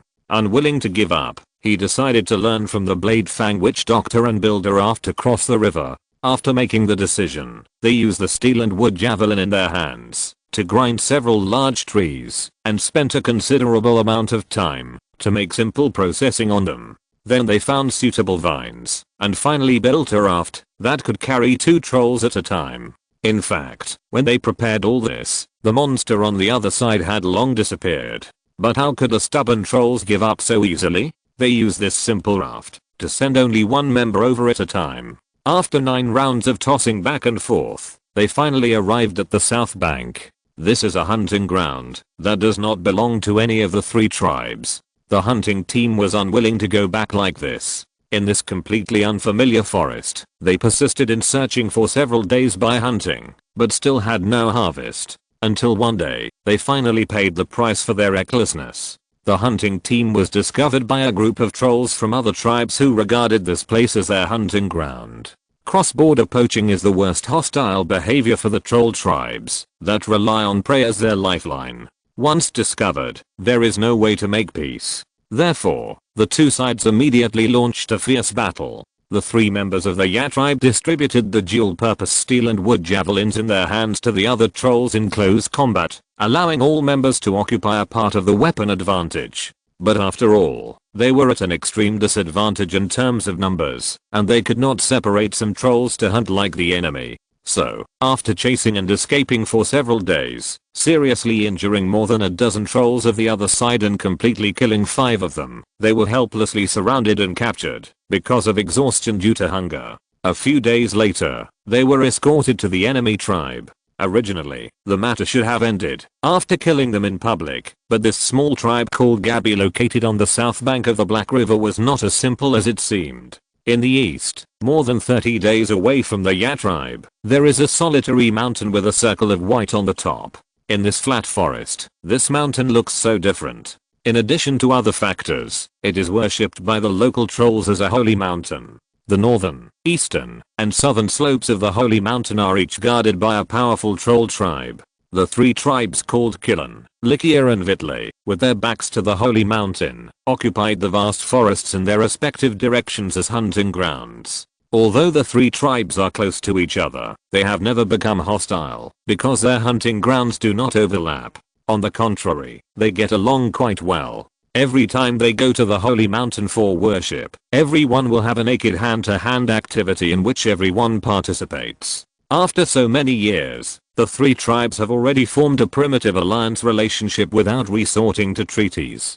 On this day, the witch doctor of the Killen tribe, unusually during the non-worship period, sent trolls to contact the other two tribes and asked them to come to the holy mountain as soon as possible. So, the chiefs from the Rikia tribe and the Wheatley tribe and the witch doctor climbed up the holy mountain and climbed to the vicinity of Bagay and met each other at the wild mating point agreed by the three tribes. After several conversations, the witch doctor of the Killen tribe expressed the reason for his meeting. It turned out that the Gabi tribe on the south bank of the Black River was a close branch of the Killen tribe several generations ago. Although there is no clear affiliation between them today, they have maintained a certain degree of friendship, especially between the witch doctors of both sides. And a few days ago, the Gabi witch doctor told the Killen witch doctor a strange thing. It was said that in the hunting ground of his tribe, the Gabi trolls caught a strange group of poachers and emphasized the abnormalities in language, weapons, etc. Because his tribe has always had an unusual connection with the other two tribes, the Killen witch doctor, who made this connection, naturally took this matter to heart and even went there in person. This time, he really discovered something remarkable from the captives. The two newly conquered tribes lack centripetal force. At the end of the Black River, the former Ya tribe seemed to have shown extraordinary power. They integrated the two tribes in the upper reaches of the White River in an unprecedented way to form a whole. In addition, the extremely solid and uniform weapons, the language ability that was far more developed than the three tribes of the Holy Mountain, etc., all became a huge stone weighing on his heart these days. Now, after waiting for the leaders and witch doctors of the other two tribes, he finally vented his anger with gestures and words. Among the several trolls present, the chieftains of the three tribes may still be in a stage of not understanding the power of the situation. But the other witch doctors, upon hearing this, all looked solemn and realized that the situation was unusual. Trolls, many trolls, the Ya tribe, the witch doctor of the South Ridge tribe, which is relatively the strongest among the three tribes, asked first. Many trolls, leaving the hunting grounds, many days and nights. The witch doctor Killen said that it was indeed the case. Food? The witch doctor from the Vittel tribe also raised doubts at this time. The Ya tribe, the food is edible for a long time. The Ya tribe, do not believe in the holy mountain. The Ya tribe, punish. The answer given by the witch doctor of the Killen tribe made the younger of the two witch doctors of the Ridge tribe very angry. He believed that the Ya tribe clearly did not believe in the holy mountain and never brought food to worship the holy mountain. Therefore, it was impossible for the holy mountain to make the food of the Ya tribe as long lasting as it gave them. Therefore, it must be that the Ya tribe stole the power of the holy mountain and must be punished. His idea was recognized by some people, especially the other two young witch doctors in the three tribes. They expressed their anger one after another, and the call for punishment overwhelmed the voices of the other trolls participating in the meeting, and for a while it became the mainstream. Chapter 64 Daily Life in the Interlude, 2 in 1. The news from the Far East could not reach the Ya department at the first time. Even the disappearance of the hunter team in the Finay area only made the carnivores feel distressed for a while, and the rest did not cause much waves. Because the sacrifice of the hunter team is a risk that must be taken in hunting. In the Black Forest, ordinary animals naturally account for the majority, but from time to time, there will indeed be a certain unlucky hunter team that will run into a powerful monster or a group of powerful monsters and suffer heavy losses. Although it is rare for all members to disappear without a trace like this time, it is not impossible. In short, due to various reasons, the Ya department did not investigate this accident in depth, but only regarded that direction as a dangerous area in the near future, and ordered the trolls who went out to avoid it as much as possible. The carnivores of the headquarters even began to discuss the next expansion direction, and decided to expand eastward along the Black River Basin. It was just because there were too many populations this time that the headquarters still needed to spend some time to train the team and experiment with the operation mode of the hunting station, which delayed the journey. During the training, with the addition of more than 800 adult and strong laborers, the old hunting team was disbanded and thoroughly mixed with the 2 foreign teams. This made the tribe have a total of more than 150 hunting teams that had not been running. They were assigned to the Noman Station, Finney Station, and the headquarters in a ratio of 1:2:3, and began to be responsible for hunting activities in the hunting grounds in their respective areas. In addition, Baki took the opportunity to pick out the strongest batch from the old population and raised a new battalion of soldiers to start training, expanding the number of full-time soldiers in the tribe to 2 battalions, a total of 250 trolls. This number is still far from the expected full-strength 625 trolls, not to mention the so-called First Legion, that only exists in his imagination, and can reach 60 to 50 soldiers, but at least there are twice as many soldiers. Isn't it enough to make him happy for a while? In addition to training the new recruits, Baki also took care of the cavalry that had not produced any results, wanting to see where the problem was. After a look, the result made him laugh and cry. This group of trolls actually set their targets on those secondary leaders, who could barely be classified as monsters, and they planned to follow their example and subdue them by fighting with them barehanded. Although the trolls were generally a bit stupid, they were still in the category of intelligent life, fighting with several big guys who were about 1.3 meters taller than them, with incomparable length, and weighing more than 8 tons with bare hands. Isn't that just looking for trouble? Baki interrupted this kind of nonsense that was almost impossible to achieve, but continued for a while. But he himself was in a dilemma when looking at this group of moose. What should I do? In his previous life, he only rode that kind of domesticated horse when he traveled to the grassland. But how did humans tame them in the wild horse stage? He really didn't understand. Besides, the difference between this group of moose and horses is too big, and it is still a question whether the taming methods of the two can be equated. This group of moose can be roughly divided into 3 parts. At the top is naturally the moose chief he is riding. The chief is 4.3 meters tall, over 5.5 meters long, and weighs nearly 10 tons. He is a real flesh and blood monster. The second level below him is the 4 secondary leaders with a shoulder height of about 4 meters, a body length of 5 meters, and a weight of about 8 tons. In addition to the difference in size, these secondary leaders also do not have magic skills like the leader's charge, but if you only look at the data such as strength and weight, they do exceed the category of ordinary animals in the tribe's cognition. Therefore, they were roughly classified as secondary monsters. Note 1 by Baki. Baki had originally subconsciously thought that these guys should all be males, but after a closer look, he found that they were actually 4 female deer. Good fellows, no wonder they ran over and rubbed their necks when they saw the leader approaching. It turns out that they are all his concubines. Or daughters? Sisters? Wait, is the moose leader really a male? Thinking of this, he immediately took a few quick steps, squatted down, and looked at the leader's lower body, which he had almost never noticed. The moose leader seemed to be startled and did not continue to rub his neck with the concubines. It quickly jumped away, as if avoiding the plague god. Baki stood up and approached again, holding the reins with one hand and gently stroking its fur with the other hand, and muttered something like, "Let me check it out." The reins were pulled, and although the leader was stronger than Baki, he did not dodge again. He just rubbed the ground with his 4 hooves in a somewhat anxious manner, and made dissatisfied sounds from his mouth and nose. So Baki squatted down again, and stretched his head to look over.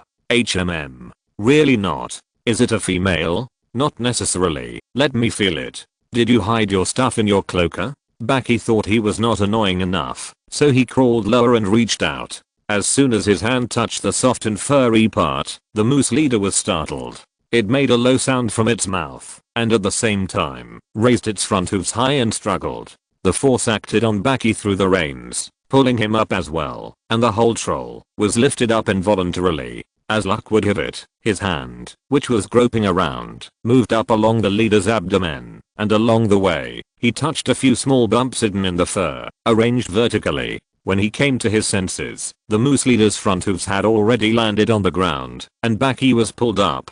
His eyes met the mount that was looking at him with a reproachful look, and he picked his fangs awkwardly. "So you are a female deer. Sorry. Although this was different from his impression that only male deer have horns, this impression was only fragmentary knowledge from the past, and he didn't know if he could take it seriously in his previous life, let alone here. Therefore, Baki didn't hesitate, and naturally accepted this reality. But after knowing that there were one leader and 4 deputy leaders, all 5 of them were women, he looked at this group of moose, based on this premise, and his eyes became a little strange. What's going on? This isn't a matriarchal clan, is it?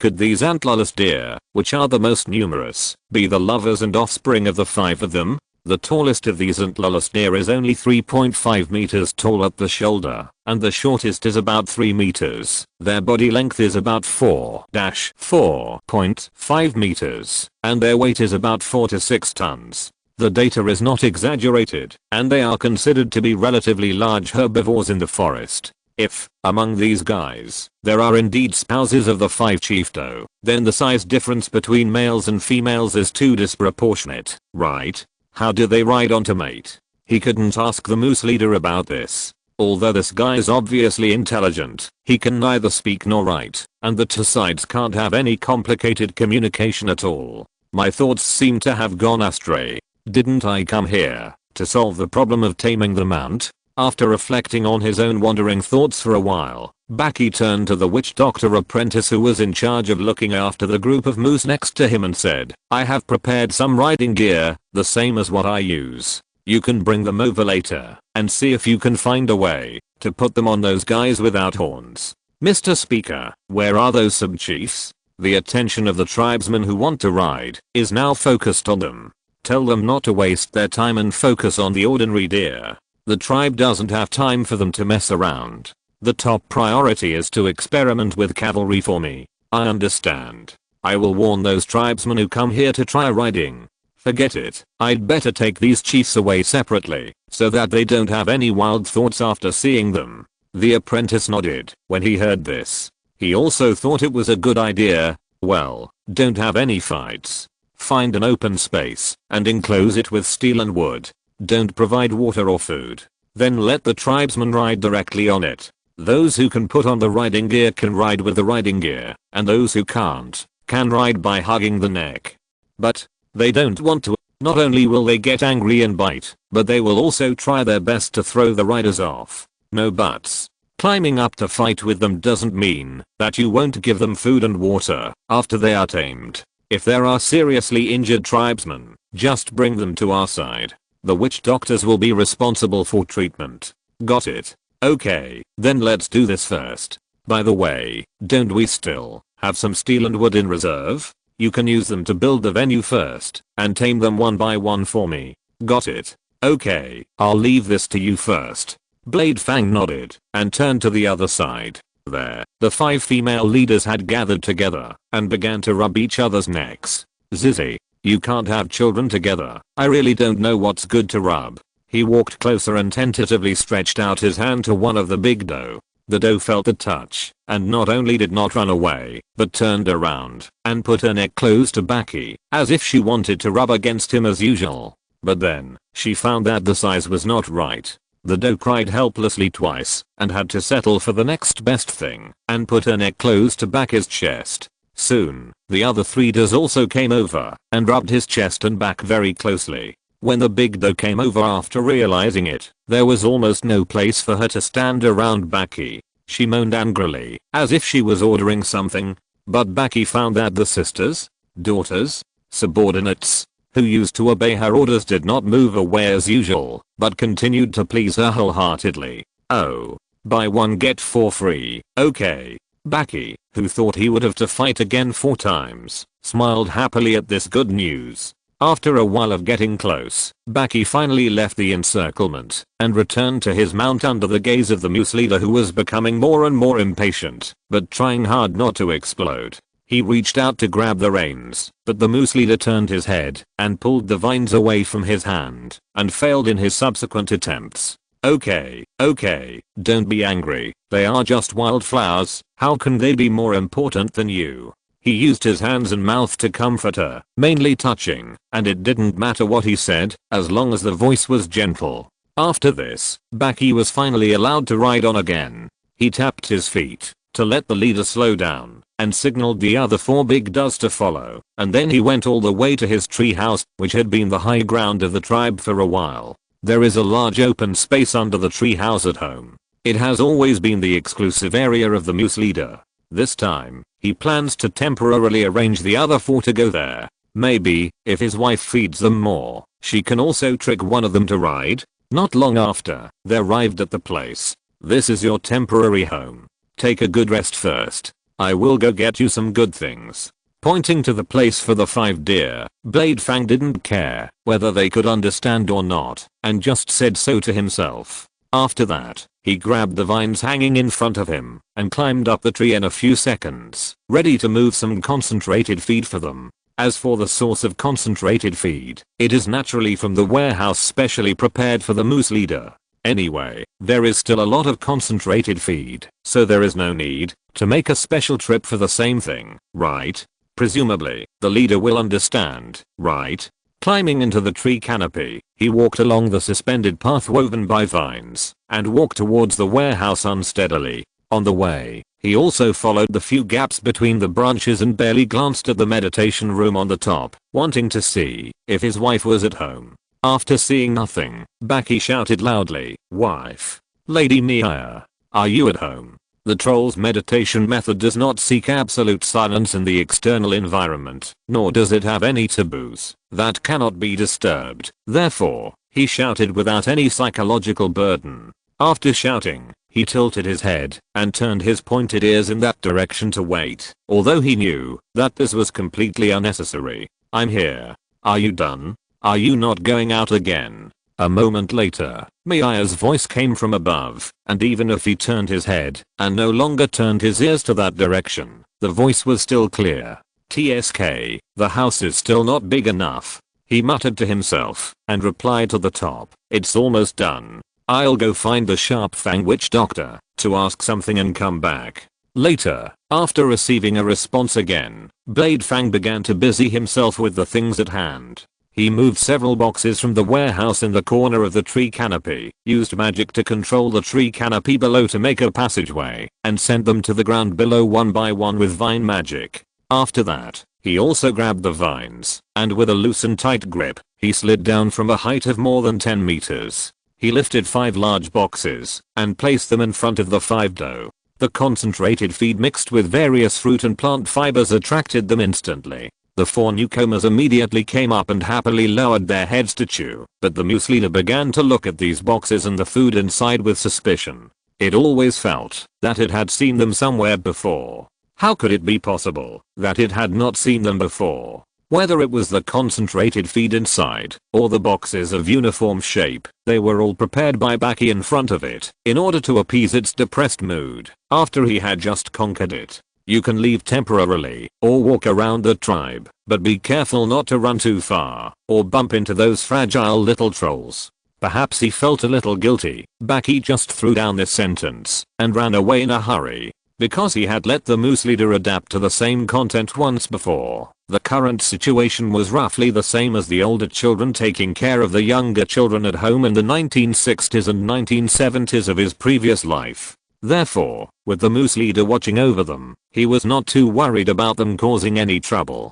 Baki himself was now heading towards the home of the Fang Witch Doctor, because he always felt that there seemed to be something wrong with the combination of the deer group, but he did not study this aspect deeply, so now he was planning to ask the expert Fang Witch Doctor for his opinion. While the Ya tribe was operating as usual in this relaxed, daily atmosphere, outsiders from the distant east gradually approached their hunting grounds. These outsiders would gather together at night and form several large settlements to protect each other, but during the day, they would disperse into dozens of groups and hunt at a great distance from each other. In this way, they advanced a little bit every day and moved closer to the Ya tribe day after day. Note 1. Secondary magical beast is a new level created by Baki. Perhaps in the future, when the tribe has a clearer understanding of the difference between ordinary animals and magic beasts, his current definition may be eliminated. I have a headache and wrote it a little late today. I'm really sorry. I really don't have time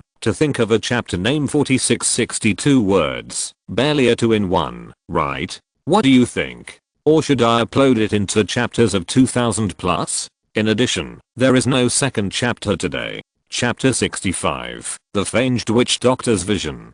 Baki went to the Fang Shaman's house and entrusted him with the investigation of the moose population.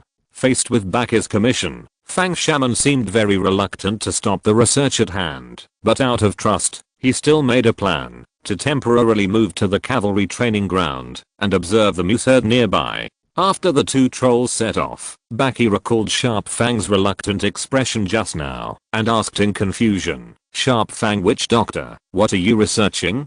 Sharp Fang seemed to be annoyed by his question and immediately blew his beard and glared angrily. Recently, all the new apprentices have gone to study the plant system, even the meditation method for advanced level. Most of them chose vine growth. Haha, isn't there anything we can do about it? Refrigerator trees, fruit trees, weapons trees, almost all of the important achievements now are from plant system spells. I didn't say that the plant system is bad. I just can't stand the old guy's complacency. What, are you two arguing again? The relationship between these two witch doctors is obviously not bad, but they just don't get along and always quarrel. At first, Baki was worried that they would completely fall out, but now, he just thinks it's interesting. Who told that old guy to say, plant magic is the focus of the future, and Warcraft research has no future? I'm very angry. Doesn't Warcraft research have any contribution? Windwalk, giant strength, etc. Which one is not analyzed from the Warcraft magic core? There are so many useful blessing spells. Is he blind? I think the bunch of new apprentices were bewitched by his nonsense. Don't be angry, they are also well intentioned. The tribe's demand for the plant transformation spell is really too great. How long will it take for the 9 of us to fill it? If the new apprentices can practice the vine growth meditation to advance to Witch Doctor, it will indeed be helpful in this regard. It will not only facilitate subsequent plant research, but also improve the efficiency of the casting of related spells. Then don't we need more investment in blessing spells? If they all go to mess with the plant system, who will take over the animal system when I die? Baki fell silent after hearing this. On the one hand, he couldn't really agree with the view that animal system and blessing spells are not important, but on the other hand, for the tribe at this stage, the progress of the plant system can indeed bring more benefits. Therefore, he could not refute the words of the sharp-fanged witch doctor, but he was indeed looking forward to the further progress of the plant system. The sharp-fanged witch doctor seemed to see through Baki's thoughts, but he did not give a too intense reaction. He just hummed a few times in dissatisfaction, expressing a little dissatisfaction. So, what are you researching? It seems that you are sure to overthrow the dominant position of the plant system. Baki, who had no way to respond, could only bring up the old question again. This seemed to have just scratched the witch doctor's itch. He stopped humming and began to talk with a beaming face. It can definitely overthrow it. Oh. Baki gave an attitude of wanting to hear more at the right time. Didn't a pack of windwolves come here before? Their leader just advanced to a real magic beast some time ago and directly mastered windblades and windwalking. I know this news. I heard that the beast was showing off its might everywhere in the tribe, but it seems to get along well with the little ones. The wolf pack is almost like a babysitter. So, when you went out to fight, I tricked it over and used food in exchange for it to cooperate with my experiments. Haha, you are really cunning. But you have to be careful not to hurt the feelings of the wolf pack towards the tribe. It's okay, I just want to observe the process of magic beasts casting spells. For example, the wind walking spell, how it works on their own bodies. It's a living creature, so I can't go too far. I just looked at the appearance, mainly to compare it with a dead body. Are there any results? No results, but I do have some ideas. What do you mean? Magic beasts have magic cores to cast spells, and we witch doctors also have corresponding meditation spaces. The difference between the two is that the magic core is real, and the meditation space is illusory. Yes, you summarized it right. This is the main difference between us and Warcraft when casting spells. The magic core allows them to use spells very quickly, but there are also limitations such as single means and rigidity. While we can use rune analysis to use almost all spells that can be converted into rune language, the disadvantage is that the casting speed is too slow. Overall, it can be said that both have advantages and disadvantages. But from the perspective of development, the advantage should be on our side. You said it very well, but don't say it anymore. I'm not studying this.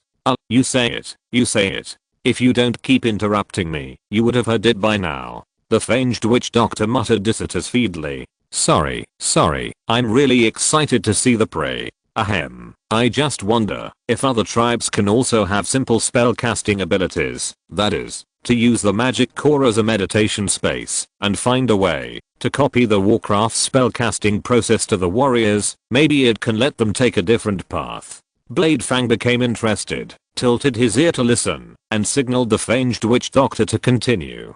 TSK, you don't ask when you should.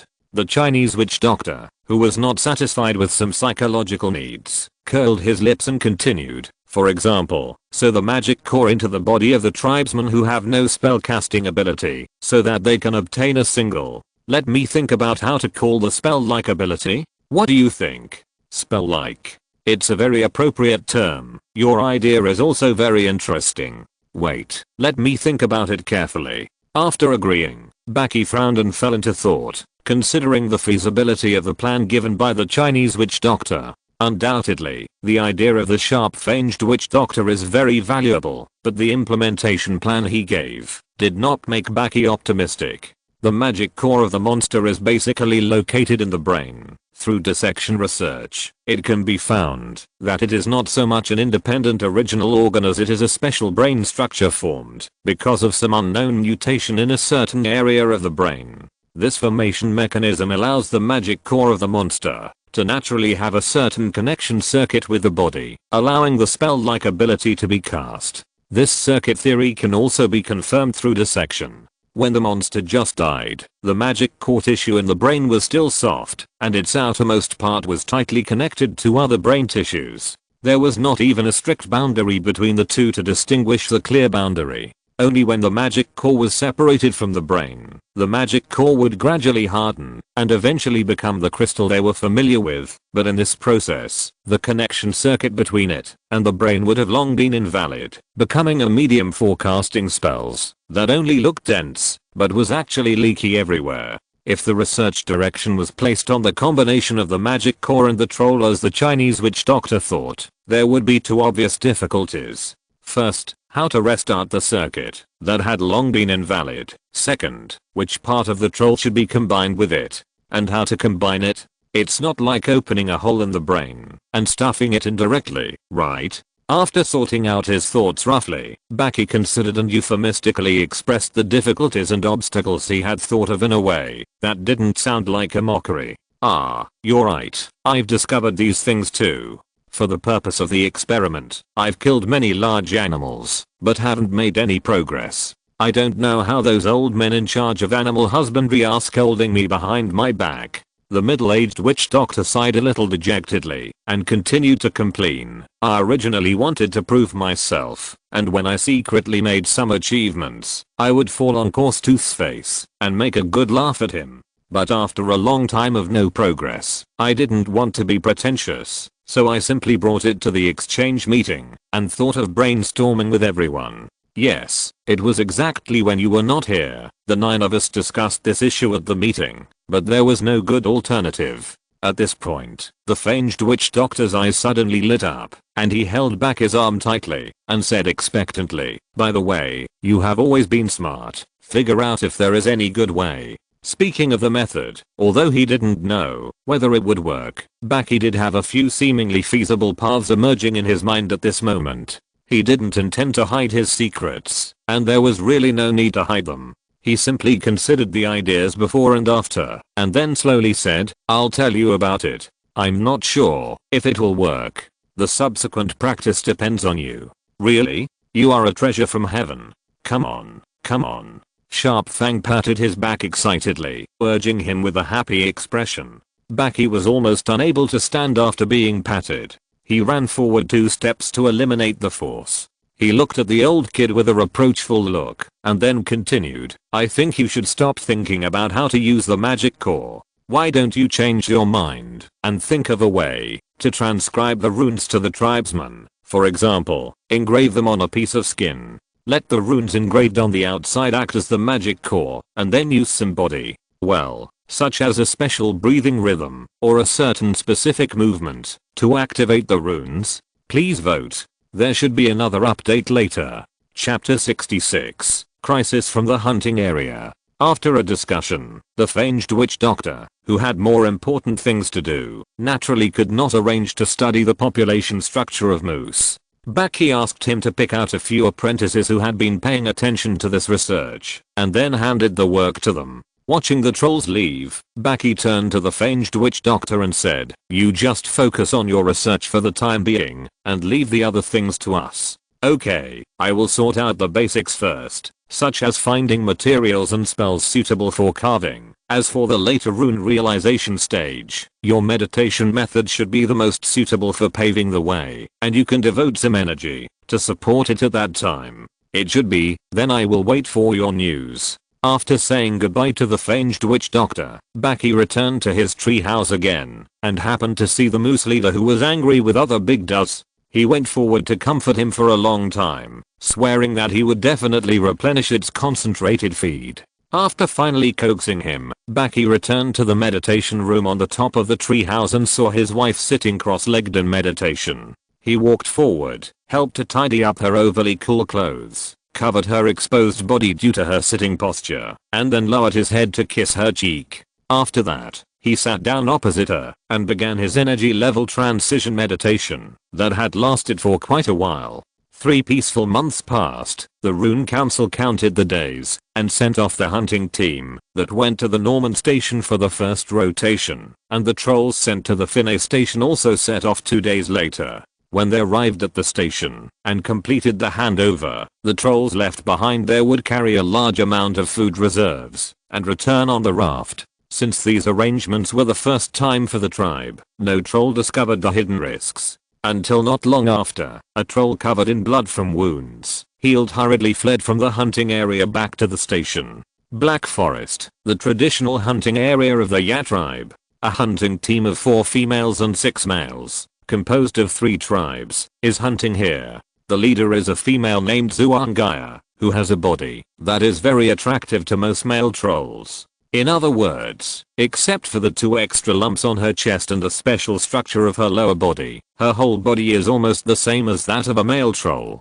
To digress, she doesn't like the witch doctor Mia in the tribe. She thinks that she is obviously the famous beautiful troll in the tribe. How can Mia, who is ugly, thin, and underdeveloped, mate with the smartest and strongest witch doctor Blade Fang in the tribe? Mating is fine, but she actually married? Although Gianna doesn't quite understand what marriage means, he can still understand that marriage means exclusiveness, so he can't stand it. In fact, she was not the only one who thought so. Most of the most popular female trolls in the tribe thought so, believing that Mia Witch Doctor had deprived them of the right to mate. However, now was obviously not the time to think about these issues, because the hunting team she led had already chased a 3-ton thornback tusk beast to death. Just now, she personally threw a decisive spear and finally gave it the final blow that made it fall in this area 3 days away from the tribe. Looking at the big guy not far away, who was pierced by several short spears and fell to the end of his life, Zuanga couldn't help but feel happy. She had already begun to imagine in her mind how many hungry little trolls this could feed. Imagine how many male trolls would be attracted when she successfully transported the prey back. It would be even better if she could attract the Blade Fang Witch Doctor if he came to ask her. Although it was a pity that she couldn't mate with other male trolls, maybe she would reluctantly agree to marry him. Hey, guys, it's time to go back. The hunt was successful, and they were about to return. Almost all the members of the hunting team were more or less relaxed. They excitedly stepped forward under the captain's command, ready to carry the prey together and embark on the return journey. 50 steps, 40 steps, 10 steps, the prey was right in front of them. Swoosh, swoosh, swoosh, swoosh, swoosh, Swoosh. Dozens of javelins, with terrifying sharp whistles that seemed to burst the air, shot straight through the darkness in the distance. Even though the trolls reacted quickly and evaded at the first time, 3 members were directly hit in the head and died instantly. Among the dead, one was a troll from the Fang tribe, who had been following Zuan Yap since the hunting team was first formed. This made her extremely angry, and she let out a shrill howl and rushed into the darkness with red eyes. A few seconds later, before the team members could catch up, she flew back in the air with blood spilling. A thick bone spear pierced through her abdomen, nailing Zuangaya firmly to a thick tree trunk not far behind. Her feet were dangling in the air, and large handfuls of blood spurted out from the wound.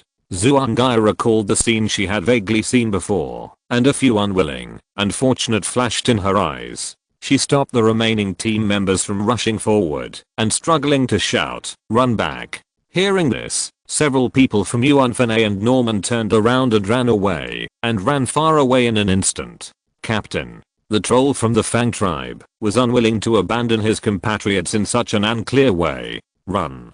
Tell the witch doctor and the Archon. There are many enemies." Swoosh. Bang. The voice stopped abruptly, and another bone spear penetrated her eye and destroyed her brain, completely destroying her life. Under the angry gaze of the Ya tribe, 1, 2, 3, or 400 densely packed trolls began to appear in the darkness ahead.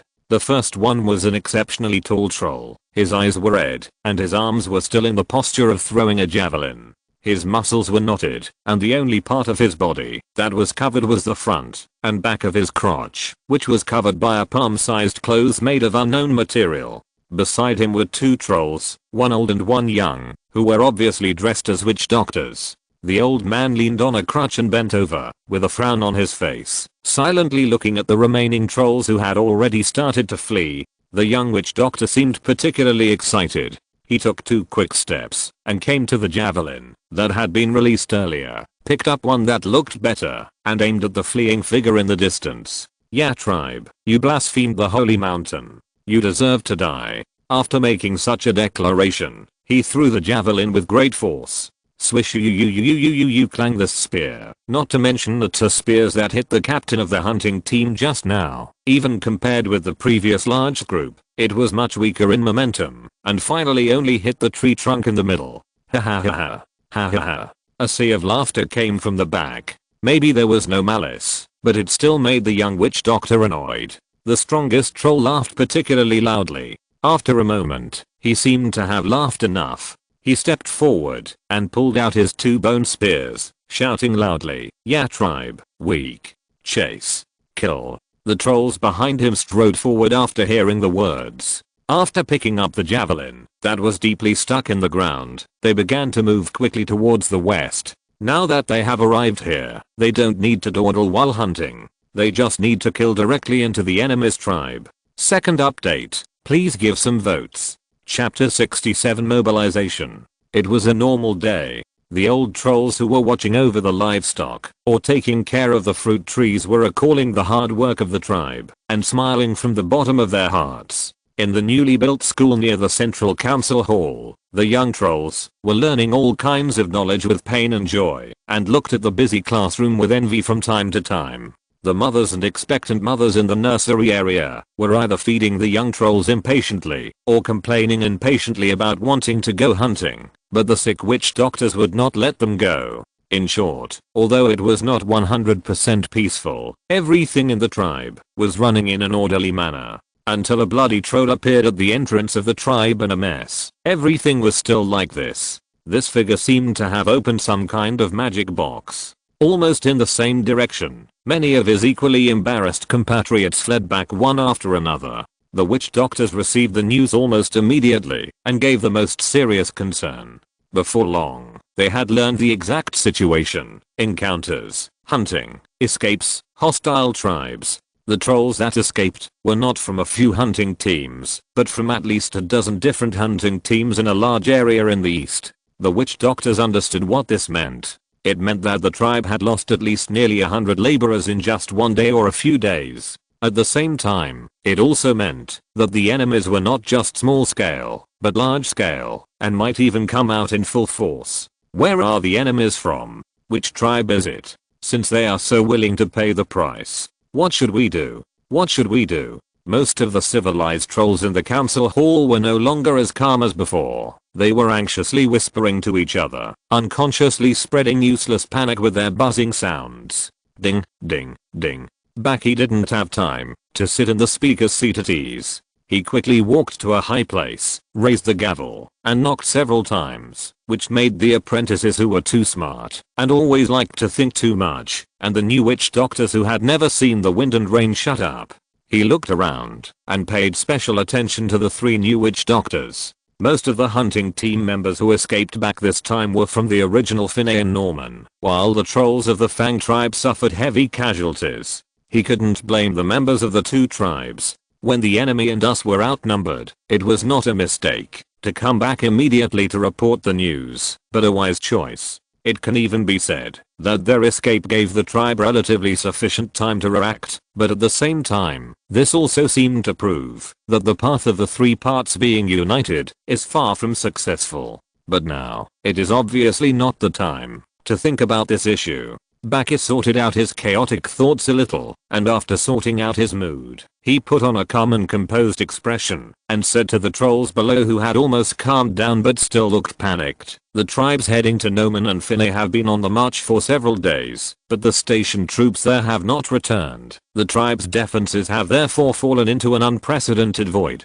This was a mistake in our decision making, but the top priority now is not to pursue responsibility. What we need is to mobilize immediately and put the most suitable forces in the most appropriate place as quickly as possible." Perhaps infected by his calm attitude, the trolls below also calmed down a lot after hearing his words. "In such an emergency, I will temporarily serve as the dictator and will be fully responsible for all matters from now until the enemy is repelled. Those who have objections should shut up first, and we can talk about other things after this crisis is over."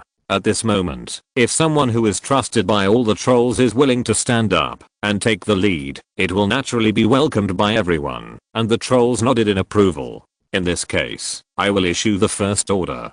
Big Witch Doctor, you will lead the 5 witch doctors starting from the last seat to open an underground bunker in the center of the tribe. Let all pregnant and nursing trolls and trolls under the age of 16 escape in. Remember to let them bring enough food and water, and remember to leave ventilation holes in the bunker. Set off now." "Understood." The Big Witch Doctor nodded and immediately took the 4 witch doctors at the last seat with a solemn face and set off. "Second, Hanaya, take all the trainee congressmen on your left to open the weapons warehouse. Take out the reserve weapons and move them to the square in front of the Parliament Hall." "Understood." As the voice fell, Hanaya also led the trolls in the designated area to file out. "Third, Your Excellency the Archon, Your Excellency Daba, formerly Chief Finney, Your Excellency None, formerly Chief Noman, you take the remaining trainee congressmen and immediately mobilize all the sub-adult and middle-aged trolls with combat effectiveness to form a militia formation for training and go to the square to receive special weapons for war."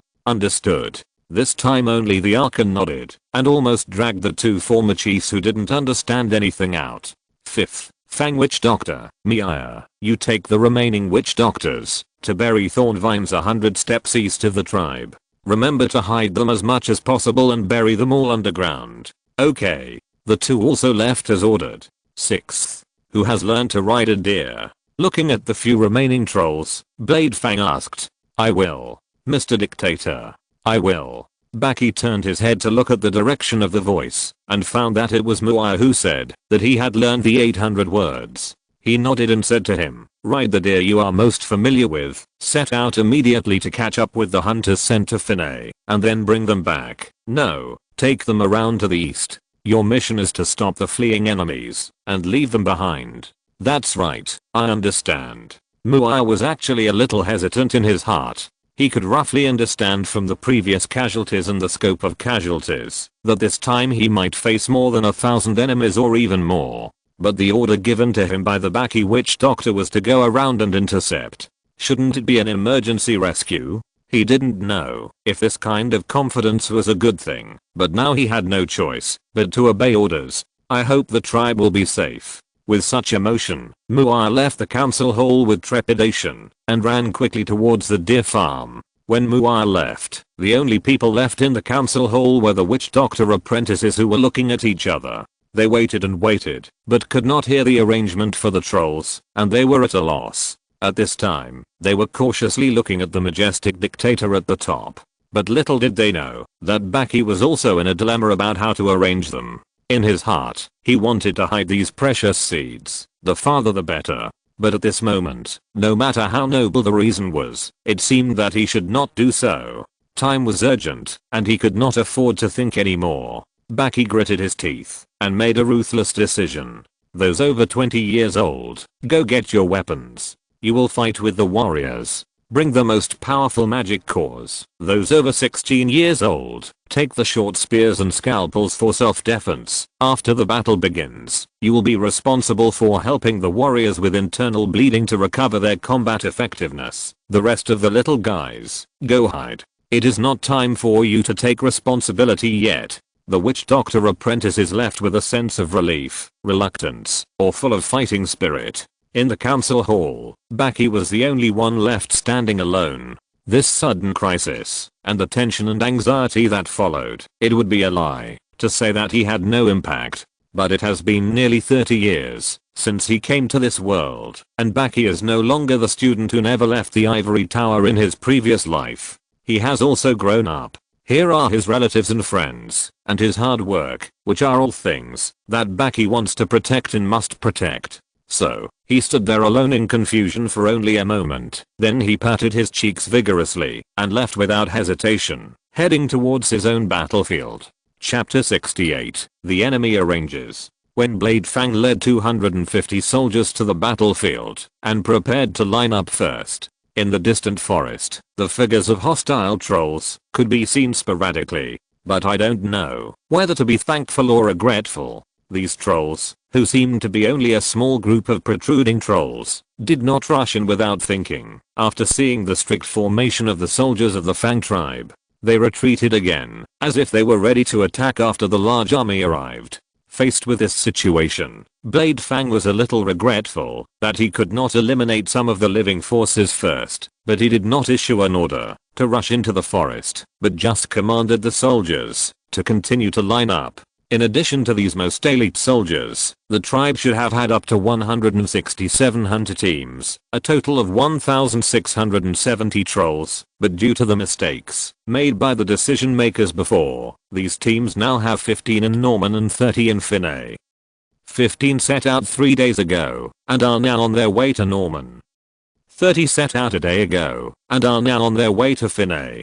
That is to say, there are only 77 hunting teams left in the headquarters at this time. Among them, 13 teams were beaten in their previous encounters, and the number of trolls who escaped back was less than 1/3 of the full strength. There are 17 teams scattered in the northern hunting grounds, and there is no way to get in touch. Another 13 teams are scattered in the southern hunting grounds, and they can't get in touch either. Therefore, the force that the tribe can immediately use to meet the enemy at this time, in addition to 250 soldiers, there are only 34 teams without hunting missions, plus more than 40 survivors who escaped from the east. In addition, if Ya's action goes smoothly, he should be able to intercept 30 teams that were originally scheduled to go to Finney, and, in the process of going around, they must pass through the northern hunting area of the headquarters, and maybe they can recruit a few teams they encounter there. But in any case, Ya's active force of about 300 trolls will not have time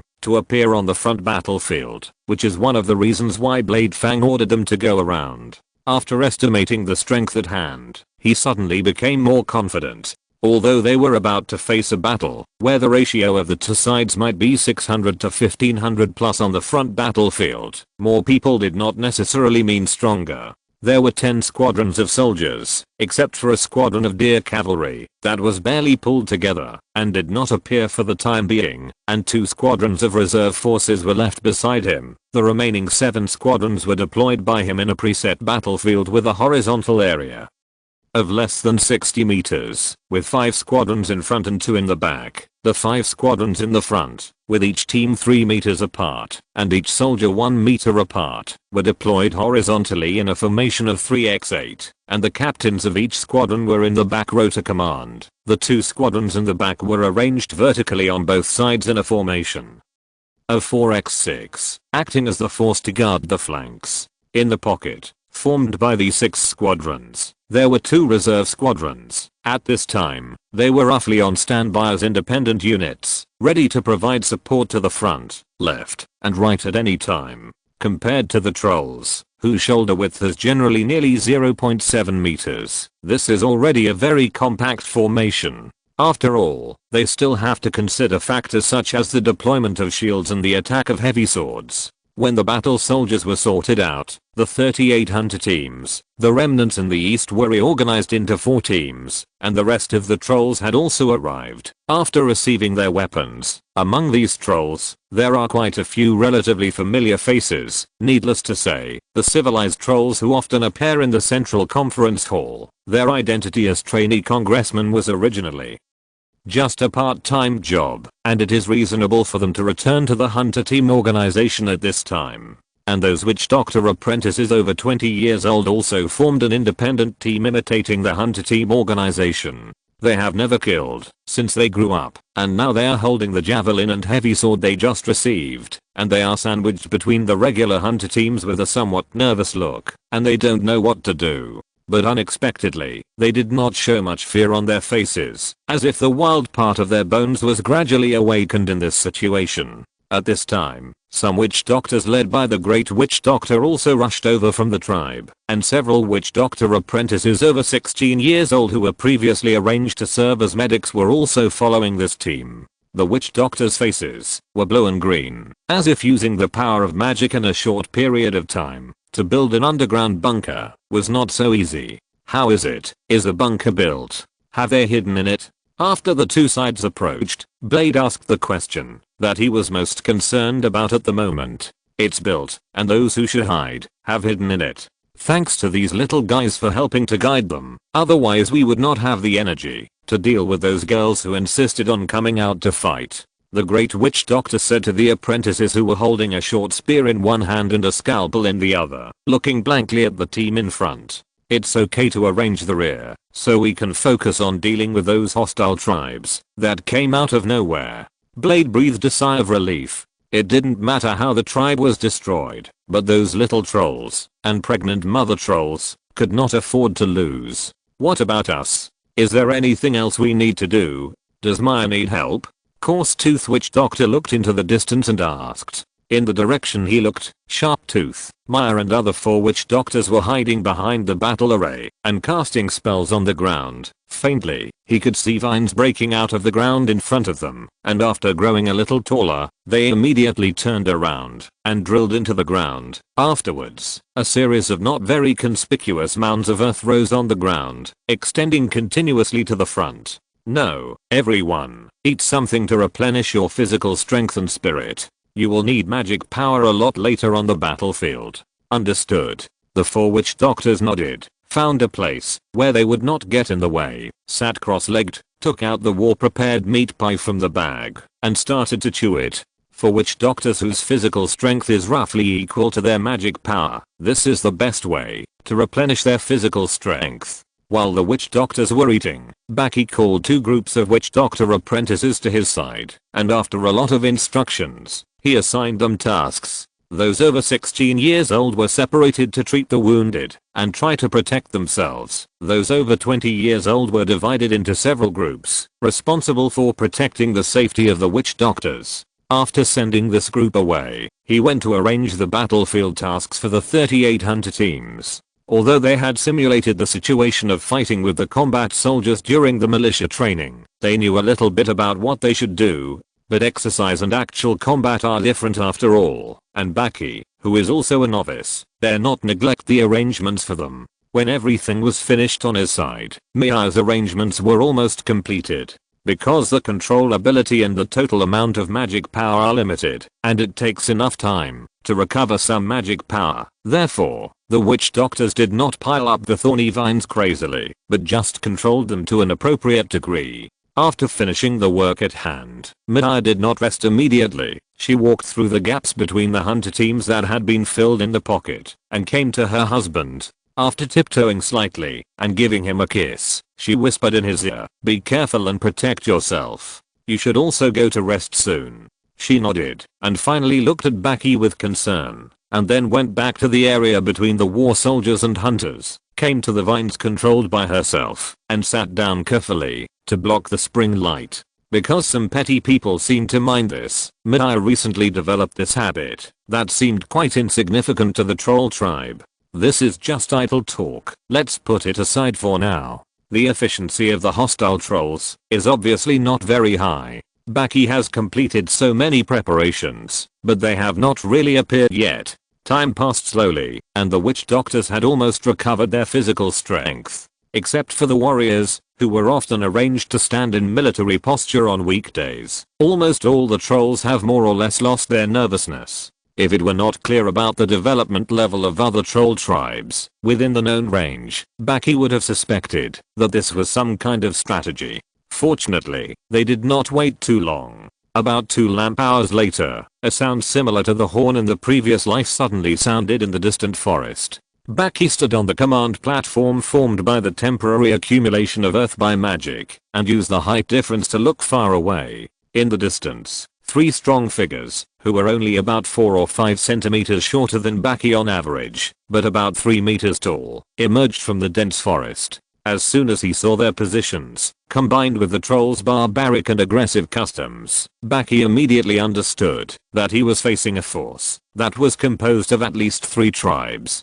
Good fellows. As he was sighing, trolls appeared from behind the 3 leaders and followed the footsteps of the former, marching forward in a scattered formation. Their team was noisy and had no military temperament. At first glance, it was a group of hunters who only fought with prey all year round.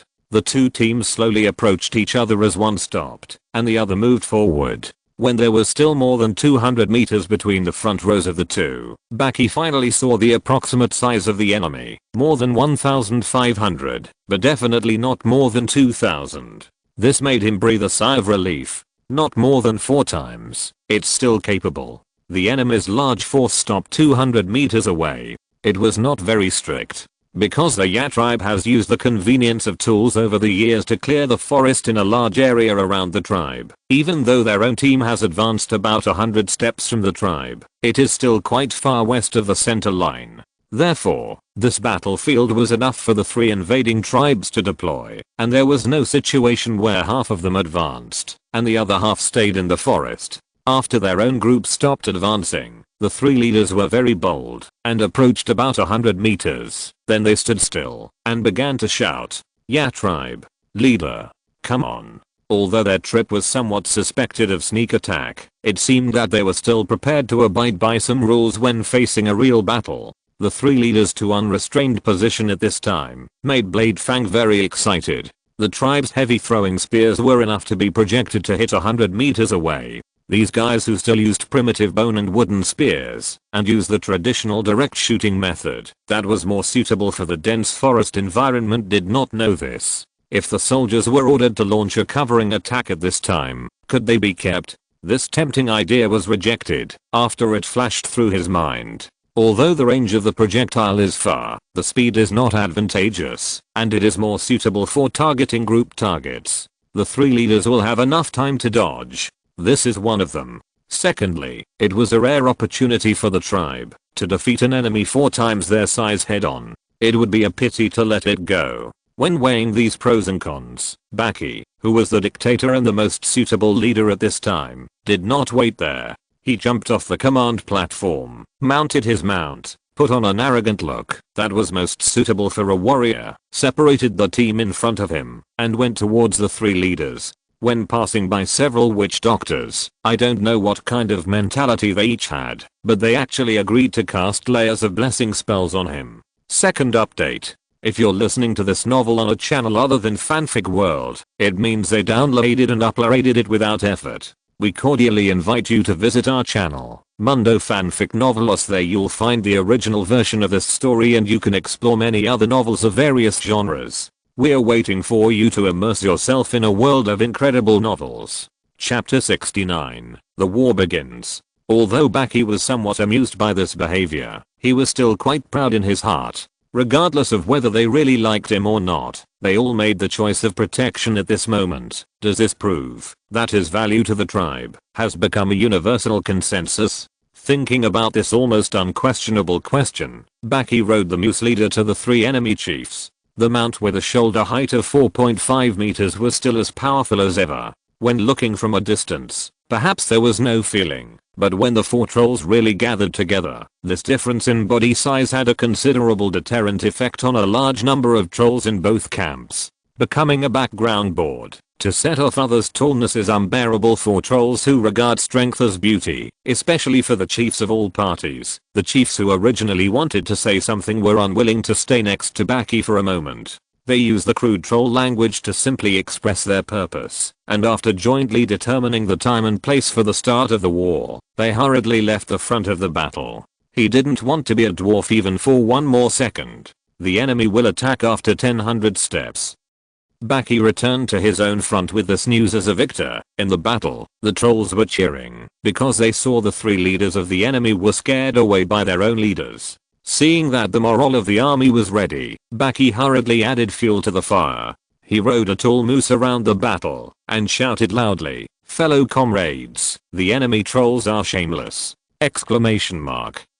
They violated the ancient traditions of the tribe. They were afraid, so they cheated. They attacked. They used dirty means to kill more than 60 of our brave compatriots. Now, tell me your will. Tell them our common will. Boom, boom, boom. Kill, kill, kill. The orderly shield strikes came from the battle array, and the gradually orderly shouts of killing also rose from the hunters in the rear. Very good. I have an advantage of 600 to 2000. Defeat them, then wipe out their homes. The three chiefs had just returned to their own camp when they heard a series of shouts from behind, which were indeed particularly powerful, although no one knew what they were shouting. They looked back and saw the opponent's almost visible momentum, and then looked at the trolls on their side, who had become somewhat depressed. At this time, no matter how stupid and primitive they were, they vaguely realized something called morale. They realized that the behavior of the three trolls, who were unwilling to stay in front of the high-ranking Blade Fang for face issues, had caused damage to their own morale. However, this still vague cognition did not allow them to find a solution. Not to mention the three of them, even the witch doctors who came with them and are now in the rear, have no good ideas. Just like that, after waiting helplessly for about 100 steps, the chiefs ordered the army to start the attack. Following the order, nearly 2,000 trolls rushed forward like a flood, without reserve troops or attack echelons. What could Blade Fang say about this? Naturally, he welcomed it with both hands and feet. Everyone, prepare heavy spears. Attention, all hunter squadrons. As a squadron, attack all targets within 100 meters. The command of the projection is delegated to each squadron leader.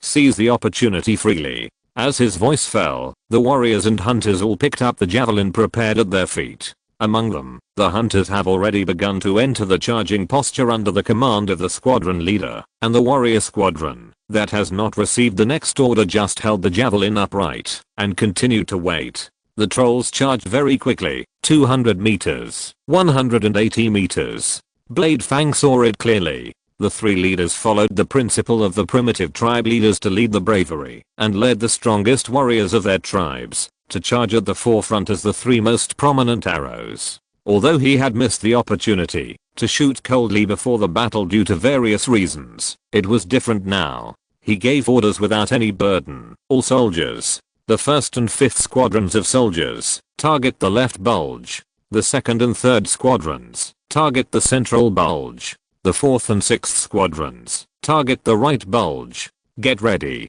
150 meters, 130 meters, 120 meters. The first round of soldiers. Attack. As soon as the voice fell, 250 heavy spears were divided into 3 directions and thrown obliquely upward. The strength of the trolls was really considerable. With a buzzing sound, the spears reached the highest point in just a few breaths. Seeing this, the enemy trolls charging at the front first wondered why the enemy started attacking from such a distance. Then, they wondered why they were aiming at the sky. But when the heavy spears began to turn and pointed diagonally from the sky, even if they didn't understand the principle, it was enough for them to know what they were about to face. The trolls, who had never thought of facing an attack 100 meters away, shouted and turned to evade like flowers scattered by fairies. There were brave and unmatched ones who continued to move forward stubbornly, such as the three leaders. There were also those who only cared about their heads and not their butts, and ran to both sides, and then collided with their compatriots with the same idea, and rolled on the ground, and were mercilessly stabbed into hedgehogs. There were also those who were strong but not courageous, and actually stopped suddenly, and started to rush back,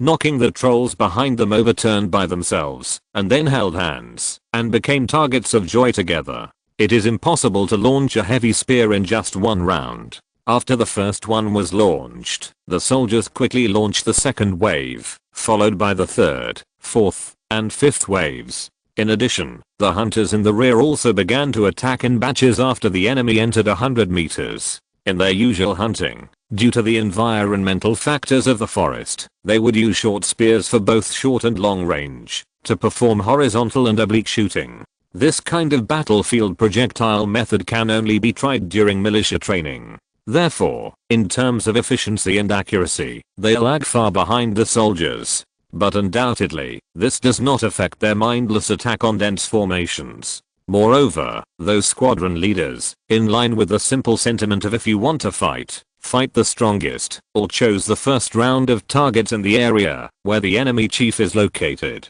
That is to say, their targets and the targets of the soldiers overlapped to a considerable extent in the first few rounds of attacks. In this way, facing the waves of javelins that rained down like raindrops, the strongest group of trolls among the three tribes was immediately in trouble. The most conspicuous center became the area that was most seriously focused. The chief of the Rikia tribe, who was considered the strongest warrior among the three tribes, dodged 3 javelins with his outstanding strength. When facing the fourth one, he was finally pierced through the abdomen before he could dodge it.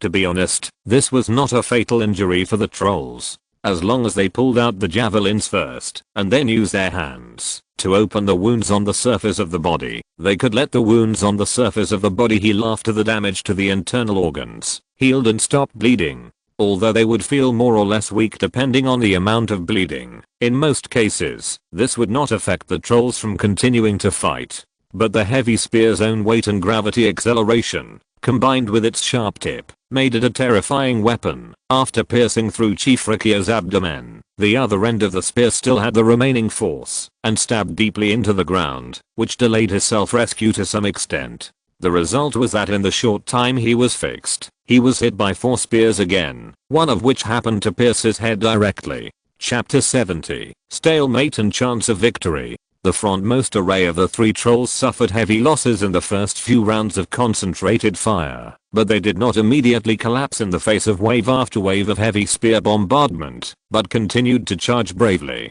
After crossing the death line of 100 to 70 meters, as more and more trolls entered the range, the attack of the fangs naturally dispersed. Although the casualties were still heavy, the perceived impact was no longer so terrifying due to the dispersion of the attack points. When some enemy trolls broke into the range of 60 meters, as this distance was close to being within the range of oblique shooting, the warriors, under the command of Bladefang, stopped throwing heavy spears at this time. All soldiers, change the shield formation. 1st to 5th squadrons, defend forward. 6th squadron, 7th squadron, spread out diagonally to both wings. Defend diagonally. The warriors bent down to pick up the huge shields that were placed flat in front of them, and began to compress the array that had been widened due to the need for shield distance and projectiles. The soldiers from the 1st to 5th squadrons had different movements in the 3 rows. When they were lined up, the soldiers in the first row pulled out the heavy swords inserted in front of their right hands, bent their knees,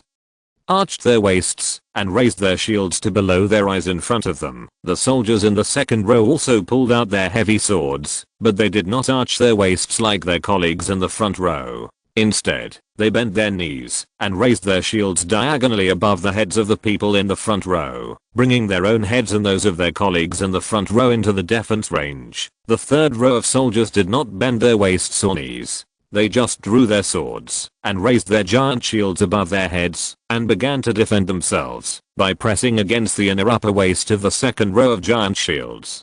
The two squadrons of soldiers responsible for the left and right wing defense also deployed diagonally backwards in a similar formation under the order, "Everyone, maintain the defensive formation. Forward." With the order, the soldiers of the 7 squadrons started at the same time, slowly approaching forward, trying to reduce the number of times the enemy could throw spears. The soldiers were not afraid of throwing spears, but the shieldless units in the rear were different. For this reason, Baki made this decision hastily. After that, he explained the follow-up matters of the hunter team, and he also followed the footsteps of the soldiers in front with the reserve squadron. As for the command platform that the witch doctors had worked hard to build for him before, of course it was wasted. Baki was just an amateur general after all. Before anyone could teach him how to command a real war or figure out a way by himself, he could only think of it one by one. The soldiers moved forward slowly, forming a 3-row formation. Basically, only the soldiers in the front row could have a clear vision, and the 2 groups behind could only follow their pace. This was not easy, but these off-duty people who did not hunt or engage in any production activities usually trained for this. And now, it was time for them to prove themselves that they had not been eating white rice all along. The sound of dong, dong, dong and the accompanying impact force were constantly coming from the shield, but the killing effect was extremely limited. Only a few unlucky people in the front row would be hit by the spears that penetrated from the gap between the shields. Among the injured, those who could hold on naturally gritted their teeth and continued to move forward. Those who could not hold on could only hold their heads and fall to the ground to prevent becoming an obstacle to their teammates who continued to move forward. And the vacancies they left behind would naturally be filled by the soldiers in the back row. Fortunately, as the 2 sides moved forward in both directions, the distance between them became smaller and smaller, and soon they collided with each other like a wave. Poor quality weapons could not destroy the shields of the warriors, but the enemy's full strength collision could bring a great impact. Many arrays were dented under this impact, and the warriors in the front and back rows collided with each other involuntarily. The 3-row array was obviously still a little thin, and the most serious sections even faced the crisis of being completely broken. Fortunately, the reserve team led by Baki filled the gap in time, which stabilized the formation and prevented the shieldless hunter team that was following up from the rear from facing the front. In fact, strictly speaking, the hunters of our side are actually the same as the enemy's army, both of which are half hunters and half soldiers. Even due to long-term militia training, they are more organized than the enemy. Therefore, if they really go head to head, they will not be weak on the other side. But after all, the tribe has made a division of labor, and it is better for the warriors to bear the responsibilities that should be borne by the warriors, otherwise one day they will face the backlash of the current special treatment. The battle continued.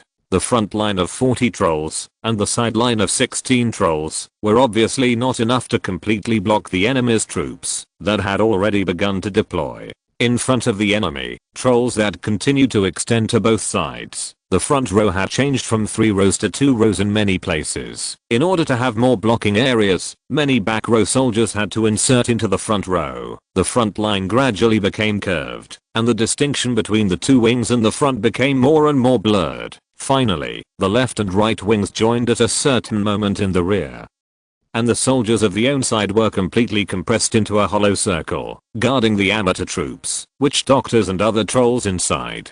This was undoubtedly not the decision of the two-handed war conductor Baki, but the natural evolution of the situation. At this point, Baki found that he had underestimated the troll race. As long as the weapons did not have a gap of more than several generations, or had a decisive advantage in the level of extraordinary power, it seemed that there was no hope of achieving a crushing victory in front of these thick-skinned trolls. When entering the close combat stage, the enemy and our trolls, who in the previous life's concept could even be called seriously injured, but not leaving the front line, were always able to successfully pull the battle into a stage of physical strength competition. This can be roughly understood by looking at the casualties.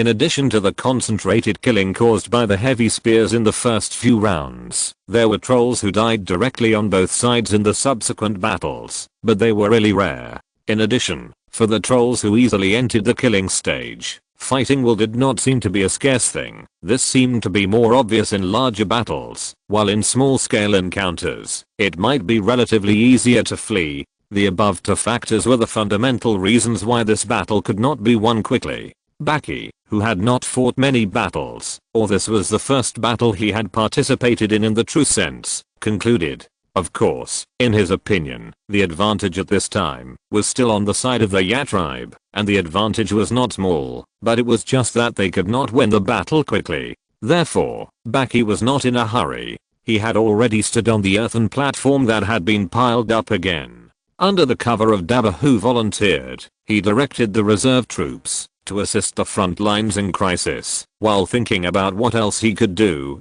he took the time to look back and saw that there was no angle near the platform to throw javelins, and they would soon be in a state of idleness. He saw some warriors who were holding 1.5 meter heavy swords, but could only awkwardly hit the backs of their teammates in the front row because they could not reach the enemy. He realized that he seemed to have made a very stupid mistake in choosing weapons. Fortunately, there was still room for remedy. Baki ordered the hunters to stop throwing javelins, which had not achieved much results due to the angle problem. He asked them to take out a few of the remaining heavy javelins and give them to several warriors in the back row who could not attack effectively. The experimental subjects who got the nearly 2.5 meter heavy javelins were at a loss, thinking that the commander asked them to continue throwing javelins. Some of them with fast hand speed had already thrown them out in an almost vertical manner. Not to mention, there was one that smashed the enemy's head directly. But Baki obviously didn't mean that.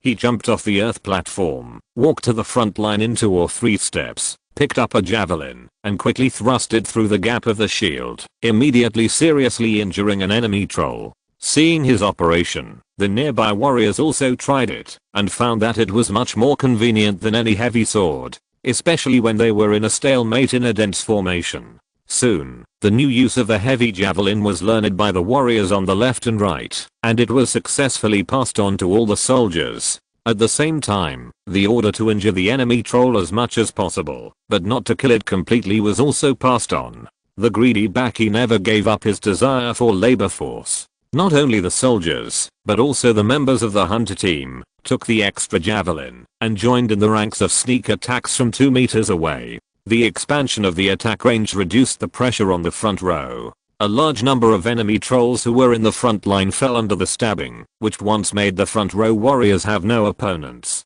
With such an obvious effect, the javelin was passed forward row by row, and finally replaced the heavy sword, and became the main weapon in the hands of all soldiers. Faced with this abrupt change, the enemy's front line was obviously weak. The large number of casualties in the front row in a flash made these red-eyed trolls sober up a little. Thinking about their own safety and pessimism about their own victory began to take root and deeply affected their combat effectiveness. At this point, the two-blade commander was finally not so to-blade, and Baki realized that this seemed to be a great opportunity. He gave the order to the witch doctors to use the thorn vines.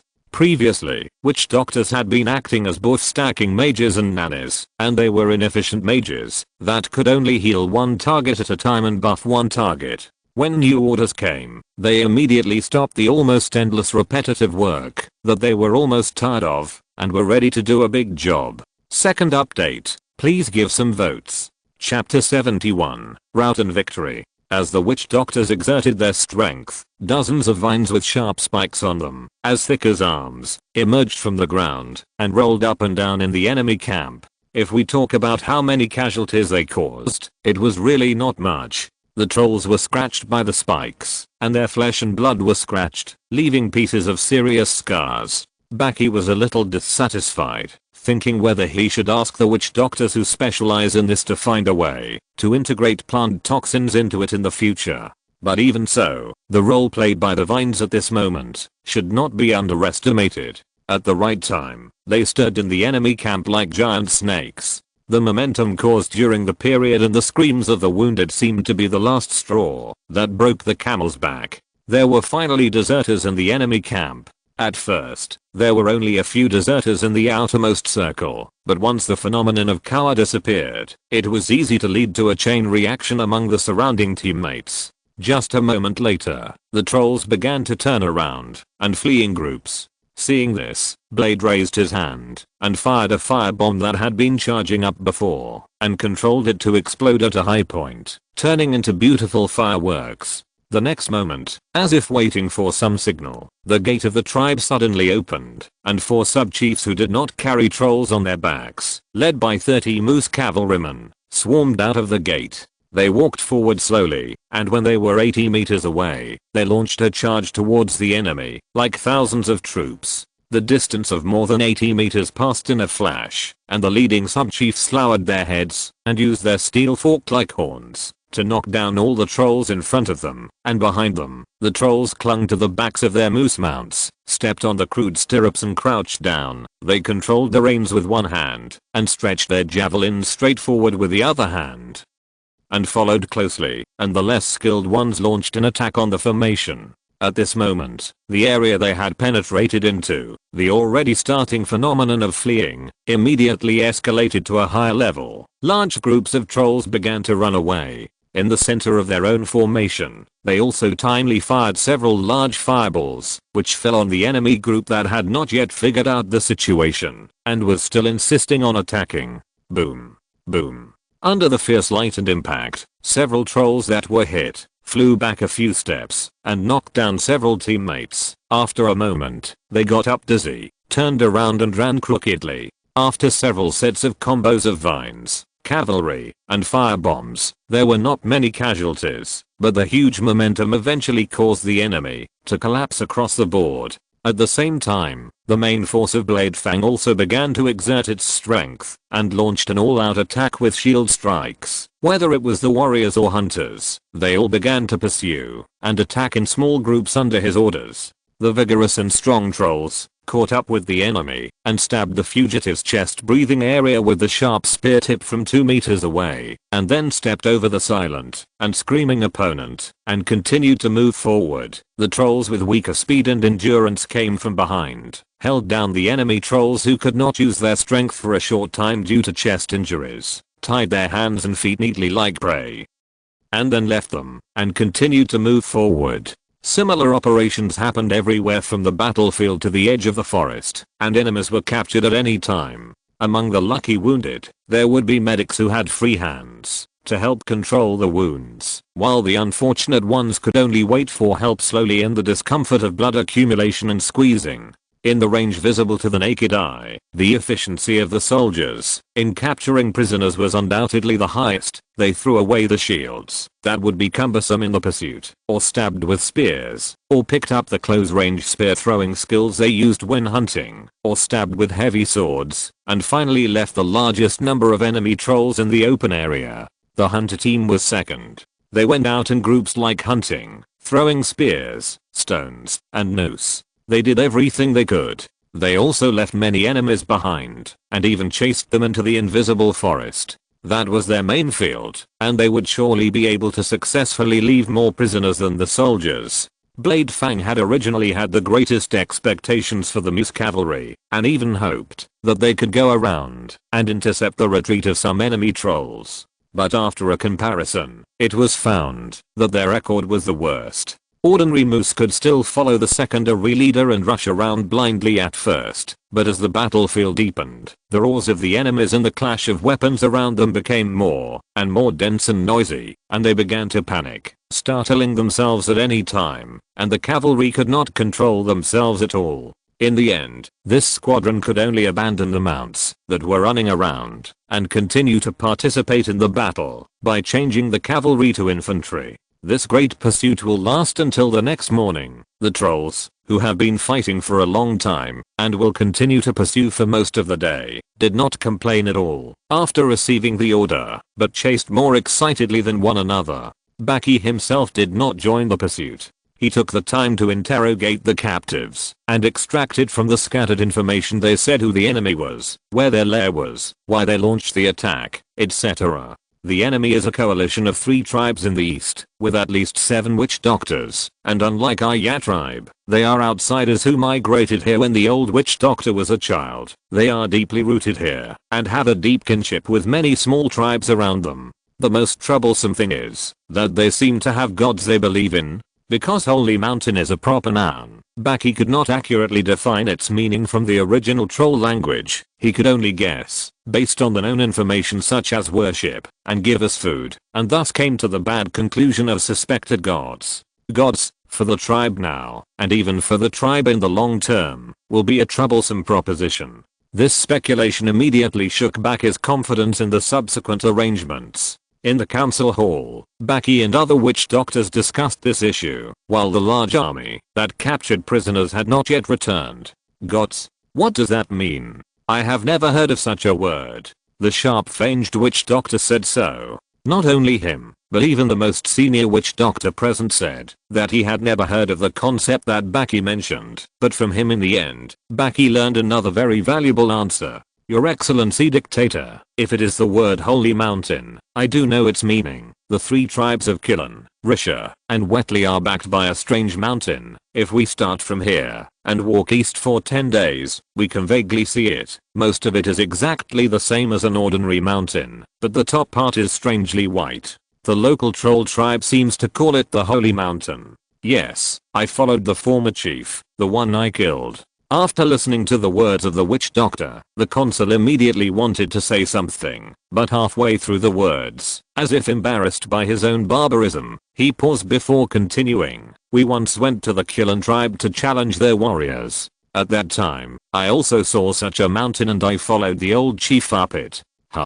Been up there? What's it like up there? Is there anything terrifying that makes you feel? Baki's eyes lit up, and he asked quickly. Well, nothing special, just a strange feeling in the body. How should I put it? The Archon frowned and thought, as if he suddenly thought of something. He put his fists together and made a crisp pop sound and continued to explain proudly. Yes, it feels the same as when you put your hand into that refrigerator tree. Yes, that's it. Hearing this description, it seemed that a flash of lightning flashed through his head, and Baki suddenly realized what was going on. Putting your hand into the refrigerator tree. That means it's cold, right? The mountain, the top is white and cold. The so-called Holy Mountain is the snow mountain. It can preserve food for a long time. They are using the temperature at the top of the mountain to store food.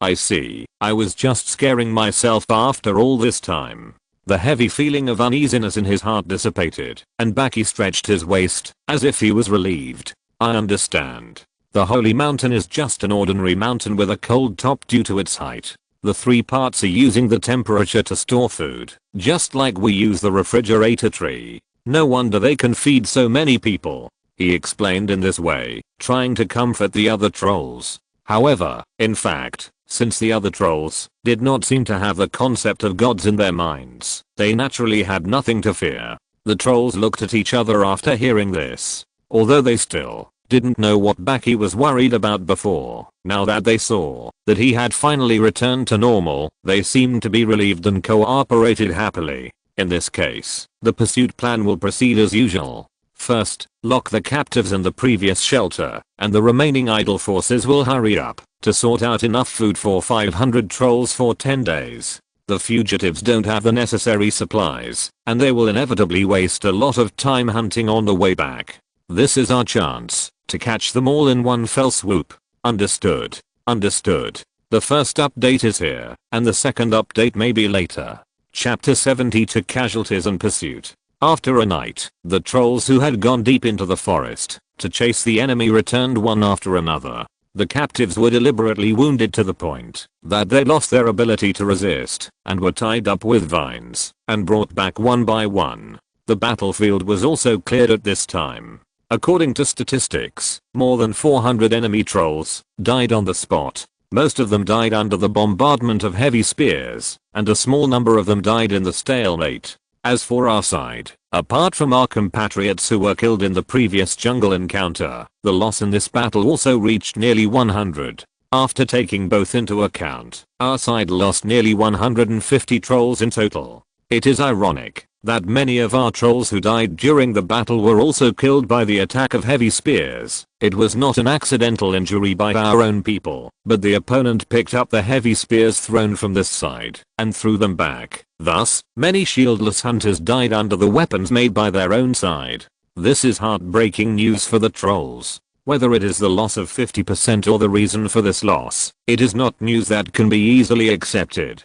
This unprecedented loss makes the trolls look at the captives differently. In their semi-civilized state, they may not be able to empathize with the total loss of the tribe, but the various hunting teams that have sacrificed, and the soldiers who have always shared the same bed and food, when faced with the death of their companions every day, deep hatred naturally fills their hearts, and all kinds of desire for revenge almost drown them. In this regard, the witch doctors, including Baki, have no good solution. Even they themselves, even if they know that the tribe needs strong labor, will have the impulse of killing them all from time to time. Fortunately, the witch doctors have always maintained restraint and restrained their compatriots who are about to lose control in time. In such a situation, the handling of the battlefield naturally becomes a disguised outlet for catharsis. In sharp contrast to the careful and respectful funerals given to their own victims, the trolls were cruel to the enemy's dead. The trolls roughly separated their bodies from their heads, dug out their brains, shaved their flesh, and burned them. After burning the flesh and blood, they inserted the skulls obtained one by one on the spikes on the top of the tribe's steel and wood fence wall. The heads, with their empty eyes, looked straight out from the fence in all directions, as if silently warning future successors. The remaining bodies were stuffed into the tribe's charcoal cellar and burned at high temperatures. The inactive flesh no longer had the strong fire resistance it had before, and was soon burned to ashes, leaving only bones as dense as metal, which could neither burn nor smash. In desperation, these bones were evenly buried in the roads inside and outside the tribe, forever serving as bricks and stones to be trampled. Blade looked at all this helplessly. He wanted to dissuade this extremely cruel and barbaric behavior, but due to his position and the emotions of the tribe, he could only choose to let it go. Having survived in the wilderness for nearly 30 years, and devoted all his efforts to the tribe, perhaps deep in his heart, he did not have some sense of pleasure that he did not want to admit. When all this came to an end, the tired trolls also replenished enough sleep. 500 trolls took the food and baggage that had been prepared long ago and set out on the road of pursuit again.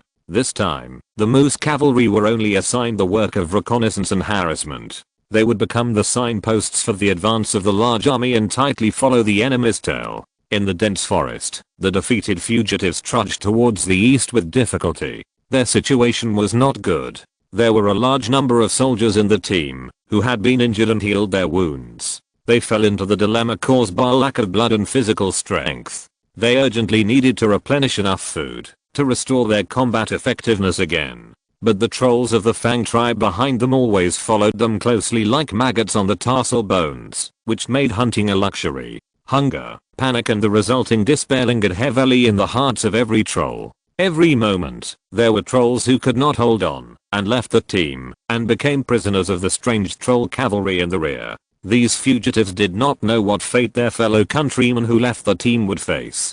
They just continued to move forward mechanically in the simple desire to survive. The Rikia tribe, which had lost its chief, was undoubtedly the most difficult one. Their warriors even lost their ambition to become chiefs, and the old witch doctor who was with the team could only take over the management power helplessly. At this time, the old witch doctor, who was also in a mess, looked at the miserable state of the remaining forces of the three tribes in front of him. After a long period of painful thinking, a little determination flashed in his eyes, and he said to the young witch doctor who was covered in dust beside him, "This is not okay. I will stop the Fang tribe, and you will take them back." The young witch doctor looked up at the words, and looked around with unfocused eyes. After a while, he shook his head and said, "I'll go, you go back." In a word, this expedition was initiated by these young witch doctors who were eager for change. It was they who used fierce words to seduce the chiefs and arouse their ambitions, which ultimately led to this failure.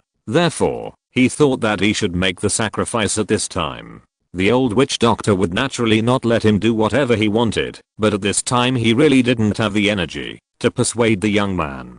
He just silently reached into his arms and accurately picked one of the magic crystals, based on his feel. Although the spells of the original witch doctor cost his life, they were not without benefits. Silent and instant were its advantages over the improved version. Of course, it was only at this stage.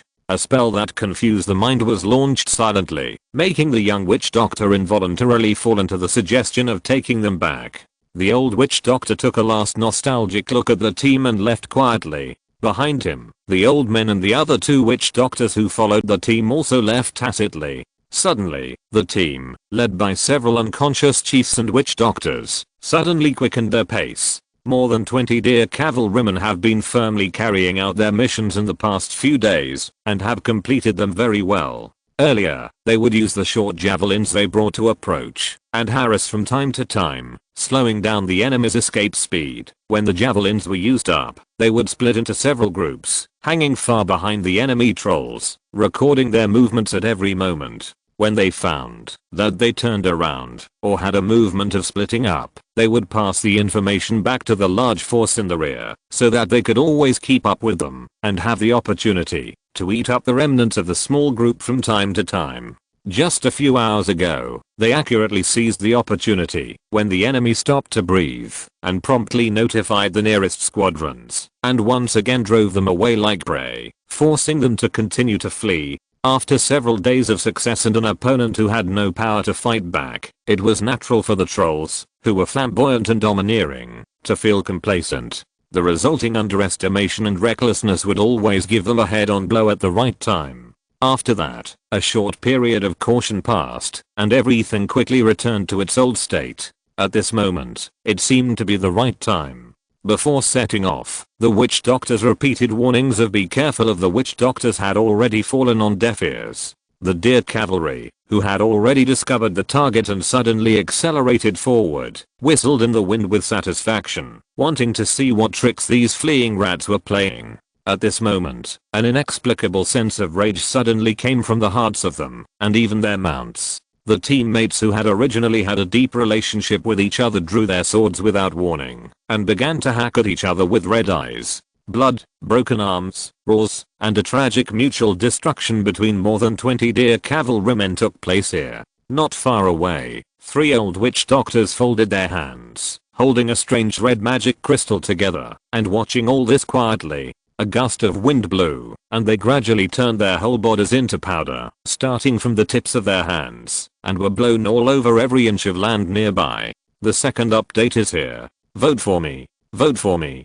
Chapter 73, Meeting and Encirclement. When the squadrons in the rear went forward to search, because they did not receive any message from the cavalry reconnaissance team within the scheduled time, what appeared in front of them was a group of cavalrymen who had been injured and healed in the frenzy, and had already collapsed due to exhaustion. Baki, who had received the notice and rushed over, felt both distressed and disappointed, and cast spells on them one by one to awaken their consciousness. But in the end, 4 cavalrymen died, because their hearts were too severely injured. This was because the attack methods they used in the frenzy were the most emotionally venting chopping, which allowed most of the trolls to survive. Their mounts fell down early due to exhaustion, but fortunately, they were all injured by collisions, and no one died. After dealing with the wounded who woke up with shame on their faces, Baki asked the other trolls to take them down to replenish food, and he carefully checked the scene. Soon, he found the magic crystal that fell in a corner not far away, as well as some particularly dazzling traces of gravel. His fingers lightly crushed the sand that had been flying everywhere. I wonder how many troll witch doctors were turned into powder here. Baki sighed helplessly. He hated and admired these sacrifices. He immediately restrained his unnecessary sentimentality and picked up the magic crystal to examine it carefully. This was a type that had never been seen in the tribe. Judging from the reactions of the cavalrymen before, it should be a high-level spiritual magic crystal. It may have been damaged in structure due to the full force of the enemy witch doctor's spell, and it immediately broke into several large pieces when picked up. Looking at these few pieces, that he didn't know if they could still be useful, Baki carefully probed his senses into them, trying to explore the remaining disturbances inside, and tried to convert them into rune language. After a while, He analyzed a part of it with his experience, but they were all the same or variants of the runes that the tribe already had, and the rest of the unanalyzed structure should be the part responsible for the spiritual aspect. In a short period of time, unless Blade Fang was willing to sacrifice his physical strength and risk using the magic crystal that he didn't know whether it was still effective to cast the spell again. Otherwise, without the comparison and analysis of similar spells, it would be impossible to convert it into rune language. And the current situation did not allow him to devote himself to the research. So, he could only put it away first and arrange the follow-up pursuit. He did not intend to give up, although the enemy witch doctor self-sacrifice did achieve a certain effect. Not only did it delay his own pursuit at this time, but also abolished his most convenient tracking method. But the traces of the enemy's large group of trolls were still clearly left. As long as he was careful, he could continue to keep up, but it was not as comfortable as before. A dozen hunter teams were sent out. They would replace the cavalry as a new reconnaissance team and continue to track along the traces. After about a day and night, the enemy trolls had to stop and try to hunt. So, the new reconnaissance team caught the enemy's tail again. Next, Baki led the main force to quickly move forward and harass from a distance, telling the opponent, "I'm here again." The reason why he didn't attack directly was that there was still a gap in manpower comparison. Secondly, he didn't want the opponent's witch doctor to make any more trouble. Therefore, Baki had made up his mind to completely drag the opponent down. Several teams of hunters were arranged to spread out far away. They held clappers and beat gongs and drums in the forest and shouted everywhere. On the one hand, they wanted to continue to disturb the enemy and create pressure. On the other hand, it was also to further drive away the small animals that were hiding. There was no sleep, no food, and they had to keep moving, which made the enemy's condition continue to deteriorate. When the time came to the 7th day, several hunter teams had even expanded the reconnaissance circle to the east of the enemy team, which was the direction they had been fleeing. This is equivalent to locking up all information rights, and the three remnants are basically unable to escape. At this time, the trolls who went out in front reported another good news. The action of disturbing the prey actually guided the direction of the team that was flanking behind, and the reconnaissance team successfully connected with the Muaya side. Baki had originally made plans for failure of flanking. After all, the two sides had not set up any reliable communication methods beforehand. But now they actually met, which is undoubtedly unexpected good news. On his side, because some forces were divided to guard the captives along the way, there are still more than 400 trolls around him. Muaya has at least 30 hunting teams, plus some hunters gathered in the northern hunting grounds along the way. The number should be much larger than this one. The enemy lost 400 on the battlefield, and more than 800 were captured in batches later. Now, there should be only 600 to 700 demoralized and severely exhausted remnants. He estimated the power comparison between the two sides and thought it was time to encircle them. If he kept on dawdling, the food supply on his side would also start to be under pressure. So he sent out the trolls to inform Muya and slightly slowed down the harassment on his side, and even the bangs that kept knocking around were removed. In short, he planned to mislead the other side as much as possible, making them have the illusion that he had given up the pursuit. The effect was really good, and the remnants of the three tribes who had no relevant experience were easily deceived. Think about it, which tribe in this era can send so many forces to continue the encirclement and suppression? It was reasonable for the three tribes to be misled, and they really thought that the Ya tribe should give up. Or rather, they hoped that this was true. The feeling of escaping from heaven made the three tribes ecstatic, and the string that had been tense in their minds finally relaxed. They couldn't wait to start camping, and sent out the trolls who still had some fighting power to look for food. Under the shock of the people and horses, the prey had already fled far away, so how could it be so easy to find? After a lot of effort, they only caught a few small squirrels. But for the three tribes who had been eating tree bark and grass roots for several days, this little taste of meat was precious. As the night fell, the exhausted enemy trolls had a long-lost peaceful sleep, and the whole camp was drowned in snoring. Excessive fatigue even made the night watchers unable to hold on, and they leaned against the tree trunks and dozed off. In this situation, only a few strong warriors with iron wills remained vigilant. In this way, Baki let them sleep peacefully for several hours. When the agreed time in the first half of the night arrived, Muya came up from the east to the west, and Baki came up from the west to the east with their respective teams, quietly. Magic power conversion, element preparation, starting position, preparation for 30 meters ahead, fan-shaped diffusion shaping, preparation for wide coverage of the front full wide angle 3 times, super energy ring, effect increased by 30%. Surge delay preparation through long chanting of spells, and 100% concentration in the meditation space. Baki transformed the coma spell that was originally only aimed at a single target into a covering sleep spell. The literal meaning of coma and sleep can understand their respective focuses. The effect of the converted spell is more like a lullaby. Although it has lost its powerful coma effect, it is indeed barely enough for the current situation. After that, he released the silent field to reduce noise and the hazy to blur his figure for himself. After signaling the trolls to wait, he slowly sneaked into the enemy's camping site, carefully stepping over the enemies who were falling asleep and bypassing the guards who were asleep, but not completely asleep under the hypnotic spell. He gradually approached the central area under the cover of the spell on his body. The goal was to quickly get rid of the remaining witch doctors of the enemy, so as to prevent these guys from causing losses in vain with a wave of divine wind. He dared not move too much, and could only move as carefully as possible, but fortunately, the trolls did not have the habit of living in tents in the wild, which made it relatively easy for Baki to find the witch doctors. 1, 2, and there seems to be only 3 left over there. But then, how to deal with them became a new problem. Except for the chieftain who had died, the other 2 witch doctors were very close to the chieftain and other powerful warriors of their own tribe. Baki was not sure that he could quietly go up and tie them up in front of a group of powerful trolls who were even half asleep and half awake. Time was not abundant, and after a brief choice, he finally made up his mind. Friends, please leave more comments. The liveliness of the book review area seems to be part of the performance. I didn't get a good recommendation this week, which is a bit disappointing. The ranking of the fantasy area's new book list seems to be unstable. I was crazy by the following 2 books last night. Wow, they are less than 100,000 words, but the performance seems to be higher than my 170,000 word book. Please read, vote, invest, and be fans. Thank you. Chapter 74, Breaking the Camp.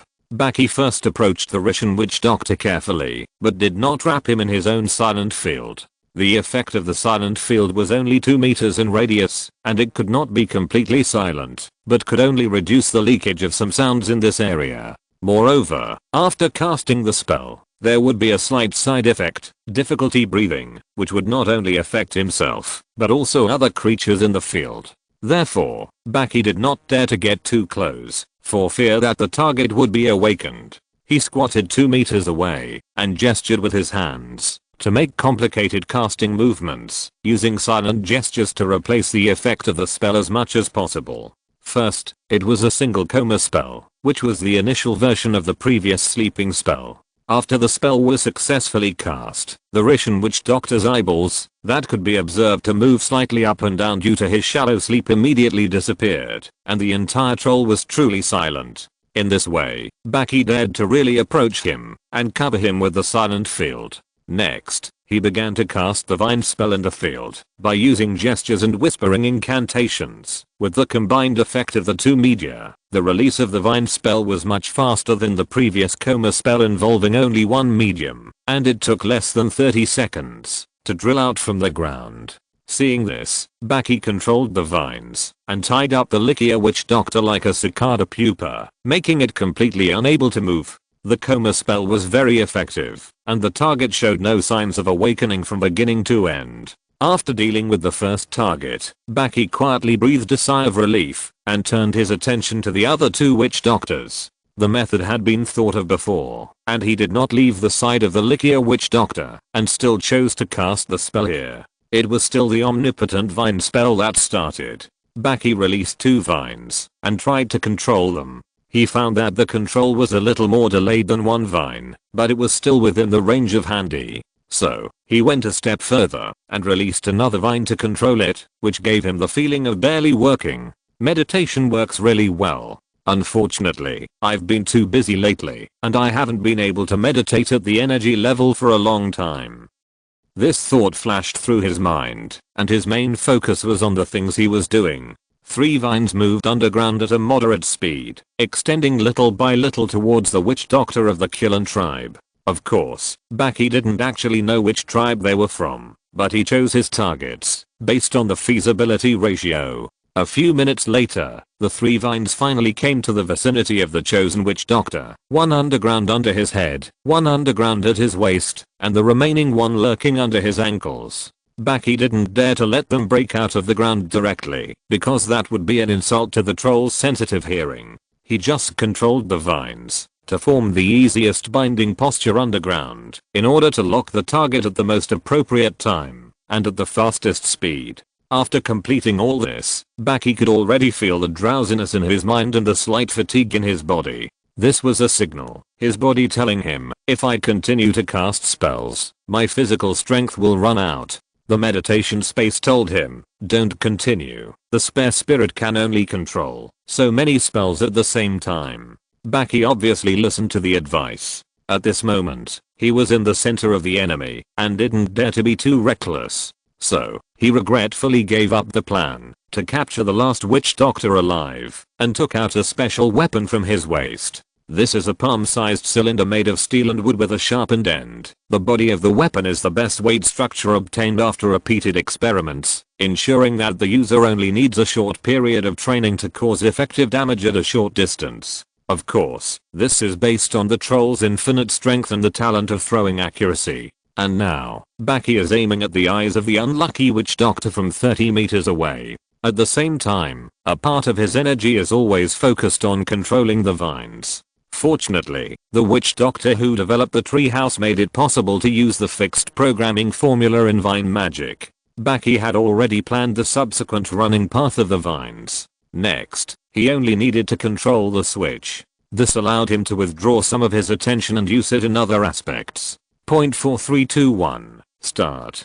3 groups of vines broke out of the ground, and in just a moment, they tied up the lucky witch doctor from head to toe. At the same time, Baki, who completely gave up maintaining all magic after the start, also threw out the spike weapon in his hand at almost the same time. The sound of the vines breaking through the ground immediately awakened the chieftain of the Killen tribe and the other trolls around. The sharp roar of the spike in Baki's hand also awakened the trolls along the way. At this point, the stealth was about to end. Baki was paying attention to the effects of both sides, and at the same time he shouted, "Attack!" As his voice fell, the trolls who had been waiting around the camp for a long time began to rush in quickly. "Enemy, wake up!" At the same time, the enemy trolls who woke up first also roared wildly. In the camp, the enemy's roar, the shouts of the people, and the screams of the injured suddenly became a mess, and all 3 trolls woke up. After that, it was a head-on fight. One side had a good supply of soldiers and had been resting for a long time. The other side was not only short of food and clothing, but was suddenly attacked at night when they thought the enemy had withdrawn and were relieved.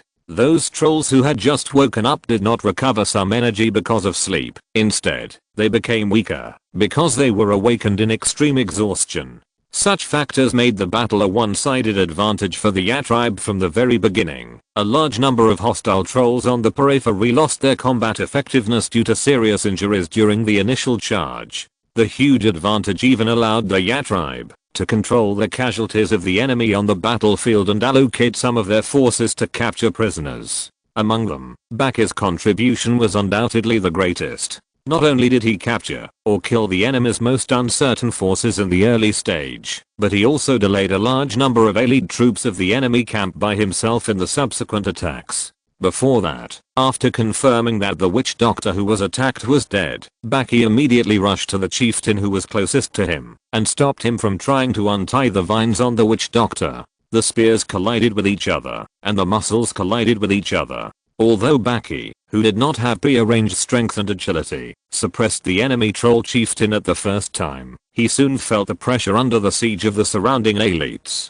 As the saying goes, a swarm of ants can kill an elephant, let alone the current situation, where the enemy troll is neither an ant nor an elephant. In the blink of an eye, he began to struggle in the siege. After barely dodging several attacks that went straight to his vital points, his body was already covered with wounds. Of course, he couldn't just sit there and wait for death. In the crisis, a whistle came out of his mouth. After hearing a roar from afar, a huge monster suddenly appeared across a distance of 30 meters. Its head, which was glowing red, directly knocked away 3 or 4 elite trolls that were besieging Baki. Ha ha ha ha. Good. Baki laughed twice, turned over and jumped onto his mount, took the long weapon pinned to its side, and began to wave it around, and blood and pieces of flesh immediately began to splash in all directions with him as the center. Even though he didn't have the tactics of the cavalry generals in Dynasty Warriors, with the help of a troll and a moose, Blade still swept away a large number of enemy trolls, leaving a clear path in front of him. Then, he roared, "I'll take off his clothes," which no troll in the world knew, and began to charge recklessly. Chapter 75. Prisoners and the 3 departments solutions. The night raid ended, and the Ya tribe won the victory at a very small cost, and escorted the captives back. After returning to the tribe, how to treat these captives became an annoying problem. Baki initially just held the simple idea that the more population the better, and naturally wanted to turn all of them into his own people, but after careful consideration, he found that this might be difficult to achieve. Nowadays, the population of the tribe has reached over 3,000, but nearly 1/3 of them are contributed by the newly joined Nomen and Finay. Even if only the middle-aged population is counted, this ratio can even reach 1.1 to 1. The number of middle-aged trolls in the headquarters only has a ratio advantage of less than 0.1. Because of time factors, the headquarters absorption of the population of the 2 external departments is still very preliminary. To this day, they can't even speak the language after the headquarters reform. In terms of centripetal force, it can be seen from the previous behavior that it is not very cohesive. Through this war, the tribe captured more than 1,200 trolls from the 3 tribes, most of whom were middle-aged and sub-adult population. If all of them were taken back by the tribe, the exaggerated ratio of new and old people would make Baki feel quite uneasy. Therefore, another plan naturally came into his mind: could these captives be turned into slaves? But this idea was rejected after only a round in his mind. On the one hand, Baki's heart was very opposed to the act of enslaving his own kind. On the other hand, the constraints of the actual environment made it impossible for slavery to survive. If the tribe's production method is indeed based on land labor, in the absence of any other way, should he grit his teeth and choose to give up his inappropriate persistence in his heart?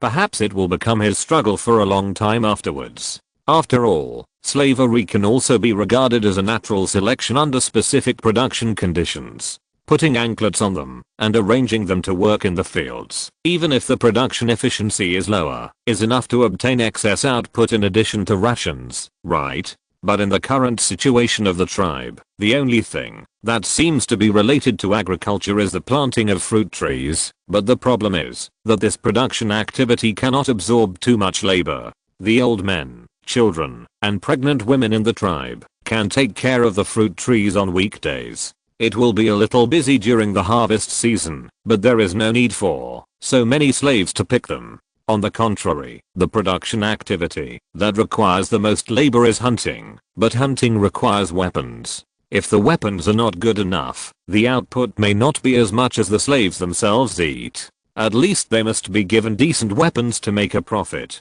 But slaves with weapons, are they still slaves? Isn't this just a disguised distribution of ropes to hang themselves? In addition, the emotions of the people in the tribe must also be considered. The trolls are indeed a big-hearted race. In the previous successive victories, they have gradually wiped out their hatred, but who knows if pulling so many enemy trolls into the tribe at one time and giving them the same identity will cause some unknown moths. In short, under these concerns, the council made a compromise plan. All female trolls were left behind, and the male trolls were deemed by the 3 tribes with sufficient compensation. The reason was that the witch doctors believed that females were more valuable to the tribe under the same conditions, and they could bring more native population to the tribe. After being able to eat their fill, the male trolls now thought about sowing seeds every day, but there were only so many fertile females in the tribe, and a large number of seeds were ineffectively used due to objective reasons.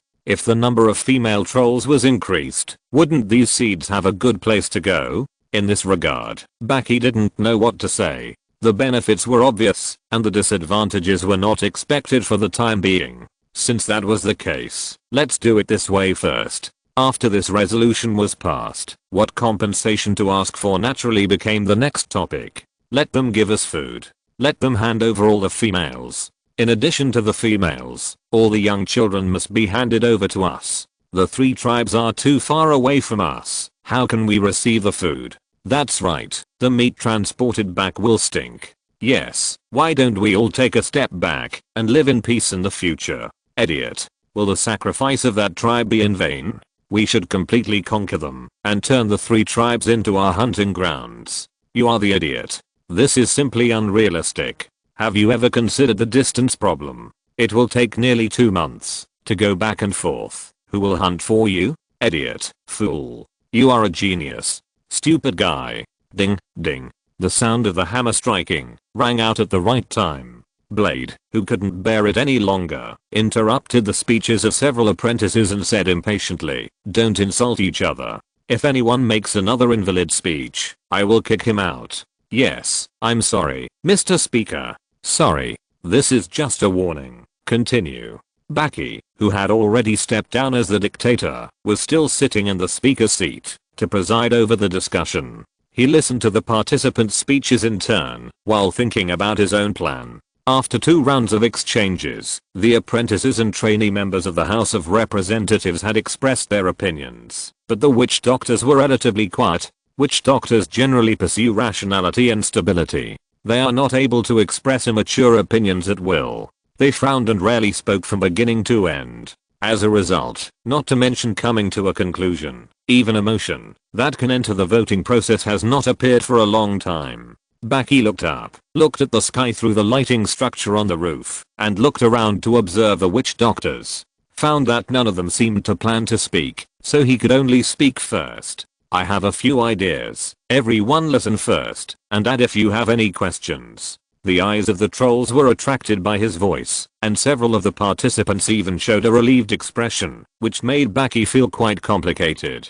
He shook his head, comforted himself with the sentence, "Everyone is still immature. It is normal to behave like this," and then began to narrate his own views. When Baki spoke in the meeting hall, he always habitually expressed his thinking process and the logic before and after. This is to make them understand his ideas better. On the other hand, there is also a plan to cultivate the troll's ability to think independently. Although he is not a politician or a policy expert, he knows more than these trolls, so he naturally has to take on more of the role of guide. First, the issue of the ratio of new and old populations discussed before may have hidden dangers if left unchecked. Therefore, it is not advisable to absorb a large number of mature labor forces in a short period of time without restraint. Second, the hunting grounds and tribes of the 3 tribes are too far away from us. It may not be realistic to operate directly like the 2 hunting stations in the north in the short term. Third, the beast tied in the Black Forest is the issue of Black Forest punishment discussed a long time ago. We still don't have a detailed conclusion. Does punishment exist? Is it a natural factor or a supernatural influence? At what level of population and at what standard of destruction to the forest will natural punishment or supernatural intervention come? Before there is an effective answer, we should not be too eager to expand. But we need population and food, and the tribe cannot stop its development for a legend that is not sure whether it is true or not.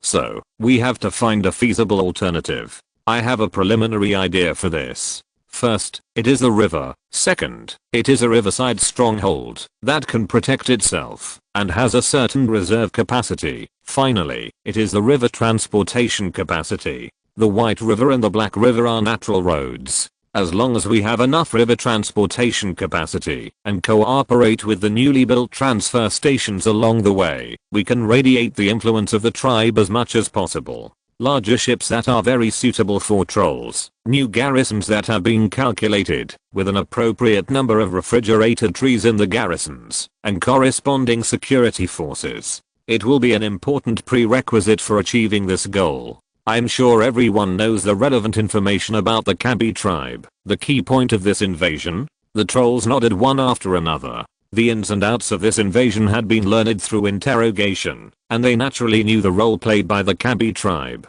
The second update will have to wait. End of this chapter. Thank you very much for reaching the end. Don't forget to like. Looking for more exclusive content and immediate access? Subscribe to our Patreon. Remember, every like, subscription, or donation encourages us to continue. Thanks to everyone. See you in the next video.